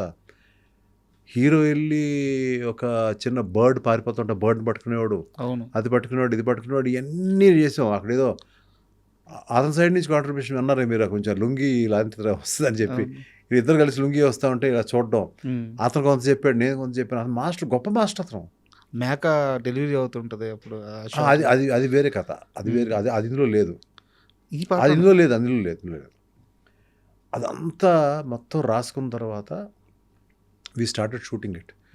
ఆ షూటింగ్ అంతా కూడా తానా నేనా అనేది వస్తూ ఉండేది. వీళ్ళందరూ చూసారు, తానా ఎంతసేపు చేస్తారు, ఇవన్నీ తీసాను అయిపోయిన తర్వాత ప్రకాష్ రాజ్ గారు వచ్చారు, ఆ మొత్తం ఎపిసోడ్లు అయిపోయింది, తీసాం, పక్క వెళ్ళిపోయింది. So it went Hyderabad. అప్పుడు ల్యాబ్ ప్రాసెసింగ్ ఉండేది కదా, అది చేసి పెట్టండి, మేము అక్కడికి వచ్చినప్పుడు చూస్తామన్నాం, ఏదో అన్నాము. ఇక్కడ ప్రకాష్ రాజ్ గారితో ఒక ఇంపార్టెంట్ సీక్వెన్స్ తీస్తున్నాం, కారం సీక్వెన్స్ ఏదో. అవును. తీస్తున్నప్పుడు నేను ఇక్కడ ఒక చిన్న మేకపిల్ల ఏంటానికి ఇబ్బంది పడుతుంది, దాంట్లో చాలా ఉన్నాయి మేకపిల్లలు. నేనేదో ఇక్కడ కూర్చున్నాను, అక్కడేదో అతను సీన్ ఎక్స్ప్లెయిన్ చేస్తాడు ప్రభు, ఇక్కడ మామూలుగా చూశాను, జస్ట్ ఇబ్బంది పడుతుంది. ఆ ఒక్క క్షణంలో ఐడియా వచ్చింది, ఇది ఆ ఇద్దరు లవర్స్ ఎవరైతే దూరంగా ఒకే ఇంటి దగ్గర, అటు మేడ మీద అమ్మాయి, ఇక్కడేమో పొలంలో ఈ అబ్బాయి ఉన్నారు ఆ దూరం, వీళ్ళిద్దరు కలిసి ఇక్కడ వచ్చి చూస్తే చాలా హృదయంగా ఉంటుంది అనేది ఒక్క సెకండ్లో థాట్ వచ్చింది. ఆ రోజు త్రిష లేదు, ఆ అబ్బాయి ఉన్నాడు. మరి త్రిషలాగా ఎలా తీయాలి, ఇక్కడి నుంచి అరిచాను, సిద్ధు ఇక్కడ రా అని. అతనికి అర్థం కాల, ఎందుకంటే ఆ సీన్లో వల్ల ఉన్నాడు, ఎందుకంటే కారం తీయాలి కదా, అదేదో ప్రాక్టీస్ జరుగుతుంది అక్కడ. రా ముందు అన్నాను అతనికి, సార్ ఇక్కడ రా అరిచాను గట్టిగా, ప్రభు నువ్వు రా. అక్కడ ప్రకాష్ రాజ్ గారికి నేనంటే చాలా గౌరవం, పిలుస్తున్నట్టు ఏదో కారణం ఆయన వచ్చాడు. వీళ్ళందరూ వస్తే నేను చెప్పాను, నువ్వు వెళ్ళు ఇలా వెళ్ళు. అప్పుడు అతను డైరెక్టర్ మర్చిపోయాను కాసేపు, నేను డైరెక్టర్ అనుకుంటున్నా. ఇలా వెళ్ళు, అది ఏంటది, దాన్ని పట్టుకుని చూసి ఇటు చూడు నా ఇంకా, నేను ఇక్కడ కూర్చుని ఉంటా, ఇక్కడ మీ ఇంకెంత చూస్తానంటే అన్నాడు. ఇక్కడ త్రిష ఉంది, నేను చూస్తావు, తర్వాత అక్కడి నుంచి బయటకు వచ్చావు, ఇది షార్టు అని చెప్పి ప్రభుదేవ్ చూస్తాడు. అతను కూడా అర్థం కావట్లా, టప్ప అది పడింది, తీసాడు. అతనికి అది మాంసం ముద్దది, అది పట్టుకున్నాడు. అతను ఏం ఫీల్ అవుతాడో తెలుసు నాకు. అది తీసామో షార్ట్ అయిపోయింది. 2 కెమెరాస్ ఉండే, ఇప్పుడు మా 2 కెమెరాలు తీసాం ఇమీడియట్గా. ఆ వేణుగారు, ఆయన నేషనల్ అవార్డు, ఆయనకి అంత ఫాస్ట్గా పని రాదు. రండి పరిగెత్తండి, ఇట్లాగే పరిగెత్తారండి అందరూ. అంటే ఎంతసేపు అయిపోద్ది కదా అక్కడ. అవును, మన టైం అయిపోయేలోపు అయిపోయిందండి. ఆడు వచ్చాడు, తీసాడు, అయిపోయింది. ఆ తర్వాత వారం రోజుల తర్వాత త్రిష వచ్చినప్పుడు అదే బట్టలు ఉండాలి, అది స్టిల్ తీపిచ్చాను, అదే ఫేస్ ఉండాలి, అదే ఇది ఉండాలి. అది చేసిన తర్వాత మళ్ళీ ఆ తర్వాత సీన్ అయిపోయింది, అది అయిపోయింది, అంత అయిపోయింది. అప్పుడు అన్నాడు సిద్ధు, అది పట్టుకోవడానికి భయం వేసిందంటే కళ్ళ నీళ్ళు వచ్చేసిందండి. కళ్ళ నీళ్ళు వచ్చేసినాయి కదా, అదే నాకు కావాలన్నాను. దాని తర్వాత నెక్స్ట్ త్రిష వచ్చినప్పుడు, నువ్వు ఇక్కడ కూర్చో, ఇద్దరు చూస్తూ ఉంటారు, ఏం చూస్తూ ఉంటారు, ఏదో చూస్తూ ఉంటారు, అటు చూస్తూ ఉండు, కళ్ళ నీళ్ళు రావాలి నీకంటే. కళ్ళ నీళ్ళు ఎందుకు వస్తాయండి, అక్కడ ఏం చూస్తానంటే అప్పుడు నేను చెప్పాను, ఇలా జరిగింది. ఆ రష్ ఉందా అండి, రష్ ఎక్కడ ఉంటుంది, అవును అక్కడ ఎక్కడో ఉంది అన్నాడు. రేపు చేస్తానండి, ఆ రష్ తెప్పించున్నది. ఫస్ట్ టైము ఆ అమ్మాయి అడిగింది, మీరు ఏముంటుంది చేస్తాను, అక్కడ ఈ స్పాట్ మీరు ఏం చెప్తారు చేస్తాను, దాన్ని నువ్వు ఎందుకు అడుగుతున్నాను అన్నాను. కాదు చూడాలంది. మంకుపట్టు పెట్టింది ఆ రోజు. హడావుడి చేసి అక్కడి నుంచి ఒక మనిషిని తెప్పించి అది రెడీ చేసి తీసుకొచ్చి ఇక్కడ పెట్టి, అదేదో మొత్తానికి ఏ ఫార్మాట్లో చూపించాను నాకు గుర్తు. అమ్మాయికి చూపించిన తర్వాత, అమ్మాయి చూసిన తర్వాత అమ్మాయి చేసింది అక్కడ. అప్పుడు డెప్త్ అర్థమై ఉంటుంది. లేదంటే అమ్మాయికి ఎలా అర్థం అవుద్ది? అమ్మాయి నేర్చుకుంది, యాక్టింగ్ నేర్చుకుంది. నువ్వు వస్తే అవుతుంటాలో అమ్మాయి యాక్టింగ్ నేర్చుకుని యాక్ట్రస్సే. ఆ డెప్త్ నేర్చుకుంది అమ్మాయి. అది చేసింది అమ్మాయి. అది మొత్తం ఒకే సీన్ లాగా ఉంటుంది, కానీ తీసింది వేరు వేరు. చాలామంది తెలియదు అది. స్పాట్ డిసిషన్ అంటారు కదండి, ఇటువంటి ఎన్నో జర్నీ సినిమాలు. ఆ సినిమా కాదు, చాలా ఫిల్మ్స్లో. అసలు మీరు చెప్తుంటే సో ఈ ఫుటేజ్ అంతా తీసుకెళ్ళి ఆ రెండు కలిపేటప్పుడు ఒకేలాగా ఉంది. శాస్త్రి గారికి ఇచ్చారు ఇదంతా తీసుకెళ్ళి. సారీ చెప్పండి, ఇదంతా తీసుకెళ్ళి ఎడిట్ చేసి ఒక రఫ్ ఎడిట్ చేసి తానానే అనేది లూప్ చేసి దాన్ని మొత్తం ఒక 3 నిమిషాల పాటు చేసేదాన్ని. అప్పుడు శాస్త్రి గారిని అప్పుడు ఎడిటింగ్ రూమ్కి ఒకసారి రండి పిలిస్తే, ఆయన ఎప్పుడు పిలిస్తే వెంటనే వచ్చేస్తారు ఆయన. సరే ఏదో పంపండి కారు అన్నారు, ఏదన్నారు, మొత్తానికి కారు పంపించాను, వచ్చారు, కూర్చున్నారు. రాత్రి 1 గంటకి ఎప్పుడో అప్పుడు రెడీ అయింది. అప్పుడు ఆ టైంలో రాస్తూ ఉంటారు పాట. అవును, అది మందే రాస్తాను అనుకుంటున్నాను నేను. లోపల ఎడిటింగ్ రూమ్ తీసుకెళ్ళి లోపల చూపించాను. చూశాడు. చూసిన తర్వాత ఇలా మెల్లగా వచ్చాడు, సైలెంట్గా వచ్చాడు, సిగరెట్ వెలిగించాడు ఆయన. మన ఇద్దరం నన్ను ఇంటి దగ్గర దింపుతావా అన్నాడు. అందరు దింపుతాను. సరిపదా అన్నాడు. మాస్టర్ తీసింది వచ్చి ప్రభుదేవ. అతన్ని ఎక్కమని అనలేదు. నువ్వు వెళ్ళి పడుకో ప్రభు చెప్తాను అన్నాడు ఆయన. కారులో వెళ్తా ఉంటే నన్ను మామూలుగా హనీ అంటాడు ఆయన. ఆ హనీ మీరు పేపర్ తెచ్చారా? ఒకసారి మీరు అంటాడు, ఒకసారి నువ్వు అంటాడు ఆయన. మీతో కూర్చుంటే పేపర్ పెన్ లేకుండా ఎందుకుంటాను సార్. తీశాను. ఆకాశం తాకేలా రాశాడు. ఆకాశం తాకేలా వడగాల ఈ నేల రాసుకో అన్నాడు ఆయన. రాశాడు. నీ పాట రేపు సాయంకాలం ఇస్తాను అని ఇంట్లో దిగిపోయి వెళ్ళిపోయాడు. ఆకాశం తాకేలా వడగాల ఈ నేల అని అనుకుంటా తెల్లారి వరకు అలా దాన్ని ఇంటికి వెళ్ళి స్నానం చేసి కూర్చొని దాన్ని చదువుతున్నాను. నెక్స్ట్ ఈవినింగ్ రమ్మన్నారు. ఆ ఈవినింగ్ రాత్రి 1 గంట అయింది. ఆయన కోసం వెయిట్ చేస్తాను. ఆయన ఇంకా లేవలేదు, ఎందుకంటే డే టైం రాసిన ఫస్ట్ పాట అది. ఈ మధ్యకాలంలో ఎప్పుడైనా రాసుంటారు ఆయన కొత్తలో. ఎప్పుడు రాత్రి రాసి ఆయన డే టైం రాశాడు ఆయన. హంట్ చేసింది అది హాంట్ చేసింది. అది వెంటనే ఎక్కడ దాన్ని వదిలేస్తానని చెప్పి నేను వచ్చేటప్పటికి రాత్రి 1 గంట ఎప్పుడు ఆయన మెల్లగా దిగి వచ్చి కూర్చొని, నేను చాలా పేషెన్స్గా కూర్చునేవాడిని. కూర్చుంటే వచ్చేరాగానే ఇదిగో అబ్బాయి పాట పాడతానని చెప్పి పాట ఒకసారి విని ఆ ట్యూను ఇది పాడి మొత్తం వినిపించాడు ఆయన. ఒకటే టేక్ అంటే ఒకే చేంజెస్ లేవు. అంటే చేంజెస్ ఎలా ఉంటాయంటే, ఒక్కోసారి మేము ఎదురే కూర్చుంటాం, ఇంకెవరు ఉంటాం. ఒక పాట లంగా ఓణి అని రాశారు ఆయన. తన లంగా ఓణి అని పాడతారు ఆయన. లంగా ఓణి అక్కడ బాగాలేదు. లంగా ఓణి బాగుందని సార్, అక్కడ లంగా ఓణి బాగుంటాయి, నేమ్ బాగుంది వినడానికి, నేను చూశాను ఇందాక మీరు రాస్తూ ఉంటే. కొట్టుకుంటాడు, 1-2 గంటలు కొట్టుకుంటాడు ఆయన. సార్ లంగా ఓణి ముందు తెస్తే ఎలా ఉంటుంది నాకు చూశాడు ఆయన. పట్మని ఆ సిగరెట్ తీసి ఇంకో సిగరెట్ వెలిగించి లంగా ఓణి నేటితో అయిపోయింది. ఒక చిన్న కెలుకుడు, అంత మా ఇద్దరి మధ్యన అంత ర్యాపోర్ట్ ఉండేది. I really miss him. What great people I worked with. కోడి రామకృష్ణ గారు, పరుచూరి వెంకటేశ్వర గారు, శాస్త్రి గారు. ఐ కెనాట్, అంటే చాలామంది మ్యూజిక్ డైరెక్టర్లు ఉన్నారు, పేరు నేను చెప్పలేను, కానీ ఒకటి పేరు చెప్తే ఒకటి కాపాసం, నాకంటే ఆడెక్కువ. మీరు ఎంతమంది పేరు లిజెండ్స్, వీళ్ళ పేరు చెప్పినా ఎవరు కూడా అంటే ఇదేవారు. ఇప్పుడు మ్యూజిక్ డైరెక్టర్లు ఉన్నారు, మీరు ఎంతమంది పేర్లు చెప్పినా దేవి అయితే మీ ఇంట్లో బిడ్డే. అది ఒక తండ్రి బిడ్డ మధ్య ఉండే, గురువు శిష్యుల మధ్య ఉండే అనుబంధం. అది నిన్నే నాకు ఇచ్చాడు ఒక ట్వీట్, నాది టీజర్ పెట్టి ఈ సినిమా నాకు చాలా నచ్చింది అని చెప్పి ఎంఎస్ రాజు గారికి ఈ సినిమా పెద్ద హిట్ అవ్వాలని ఇచ్చాడు ట్వీట్. నిన్న అడిగారా మీరు? నేను అడగలేదు, అతనే ఇచ్చాడు. అంటే నా టీజర్ కూడా పెట్టాడు అందులో. బాధ్యత నాకు చాలా ఇంట్రెస్టింగ్ అనిపించింది. అతను పెట్టి వల్ల మరి అడ్వాంటేజ్ ఉంటుంది నాకు. అతని ఫాలోవర్స్ చాలా మంది ఉంటారు కదా. సో ఇప్పటి వరకు నేను ఫాలో అవ్వకుండా 4 మిలియన్ వచ్చింది ఇప్పటికి. సో ఇంకా ఇంకా వెళ్తుంది. నా నెక్స్ట్ ట్రైలర్ రిలీజ్ లోపు ఎంత వెళ్తుంది అనేది చూద్దాం. అదే తెలిసి సార్ ఒక అద్భుతమైన ఇంటర్వ్యూ చేసాము, చాలా మనస్ఫూర్తిగా నచ్చింది. అయితే నా చివరి ప్రశ్న, అగదా మూవీ ఎంఎస్ రాజుకి ఇంత కెరీర్ చూసి ఇంత సక్సెస్ చూసిన ఎంఎస్ రాజుకి కొత్తగా ఏమి ఇవ్వబోతుంది, ఏమి నమ్ముతున్నారు? కొత్తగా అని కాదండి, ఇది నాకు కొత్త సినిమా అనిపిస్తుంది, ఫస్ట్ సినిమా అనిపిస్తుంది. ఏ సినిమా ట్రీట్ చేశాను కానీ ఇది మరీ నాకు ముఖ్యం అండి. ఇది సెకండ్ ఇన్నింగ్స్ అనుకోవచ్చా? సెకండ్ ఇన్నింగ్స్ కాదు, సెకండ్ థర్డ్ ఇన్నింగ్స్ చాలా అయిపోయినాయి, పడ్డాలు ఏడో చాలా అయిపోయినాయి. ఇది ఇన్నింగ్ అనేది పక్కన పెడితే ఈ సినిమా నాకు ఇంపార్టెంట్. ఆ దిశగానే పనిచేశాను నేను. రిలీజ్ కష్టాలన్నీ రిలీజ్ కష్టం ఏం లేదండి, అంతా క్లియర్గా ఉన్నారు. So really thanks to my sister. నేను మళ్ళీ పేరు చెప్తున్నాను అనుకోదండి.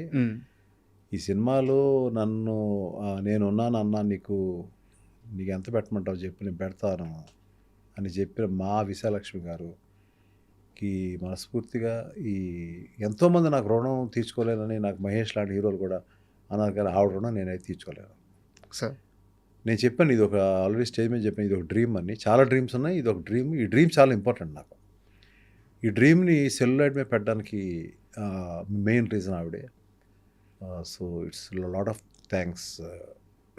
సో అంతా వెయిటింగ్. మళ్ళీ మా ప్రయాణం మళ్ళీ ఉంది, అది అన్ని తర్వాత మీకు అన్ని తెలుస్తాయి త్వరలో. సో సినిమా రిలీజ్ డేట్ త్వరగా అనౌన్స్ చేయండి, త్వరగా రిలీజ్ చేయండి, మేము అందరూ వెయిట్ చేస్తున్నాము. All the best sir. Thank you so much అండి. And for more videos, Hi guys, this is Riddhi Kumar here. Please subscribe to iDream channel. Subscribe to iDream Media. Please subscribe to iDream. Please subscribe to iDream. Please subscribe iDream. And please subscribe to iDream. For more videos, subscribe to iDream. please like, share and subscribe to the channel. Congratulations, iDream. Subscribe to iDream. Subscribe to iDream. So subscribe to iDream Media. iDream ki iDream team andarki huge congratulations. Please subscribe iDream Media. Please subscribe to iDream. Subscribe iDream. Please subscribe to iDream. iDream అంటే నా కళల channel subscribe చేసుకున్న నోరు తిరుగుతలేదు, మీరైతే గంట గుర్తు కొట్టండి. For more such videos, please subscribe to iDream. Subscribe to iDream. Please subscribe to iDream. Please subscribe iDream Media. Please do subscribe to iDream. Please subscribe to iDream Media. For best entertainment and information, please subscribe iDream. And don't forget to subscribe to iDream.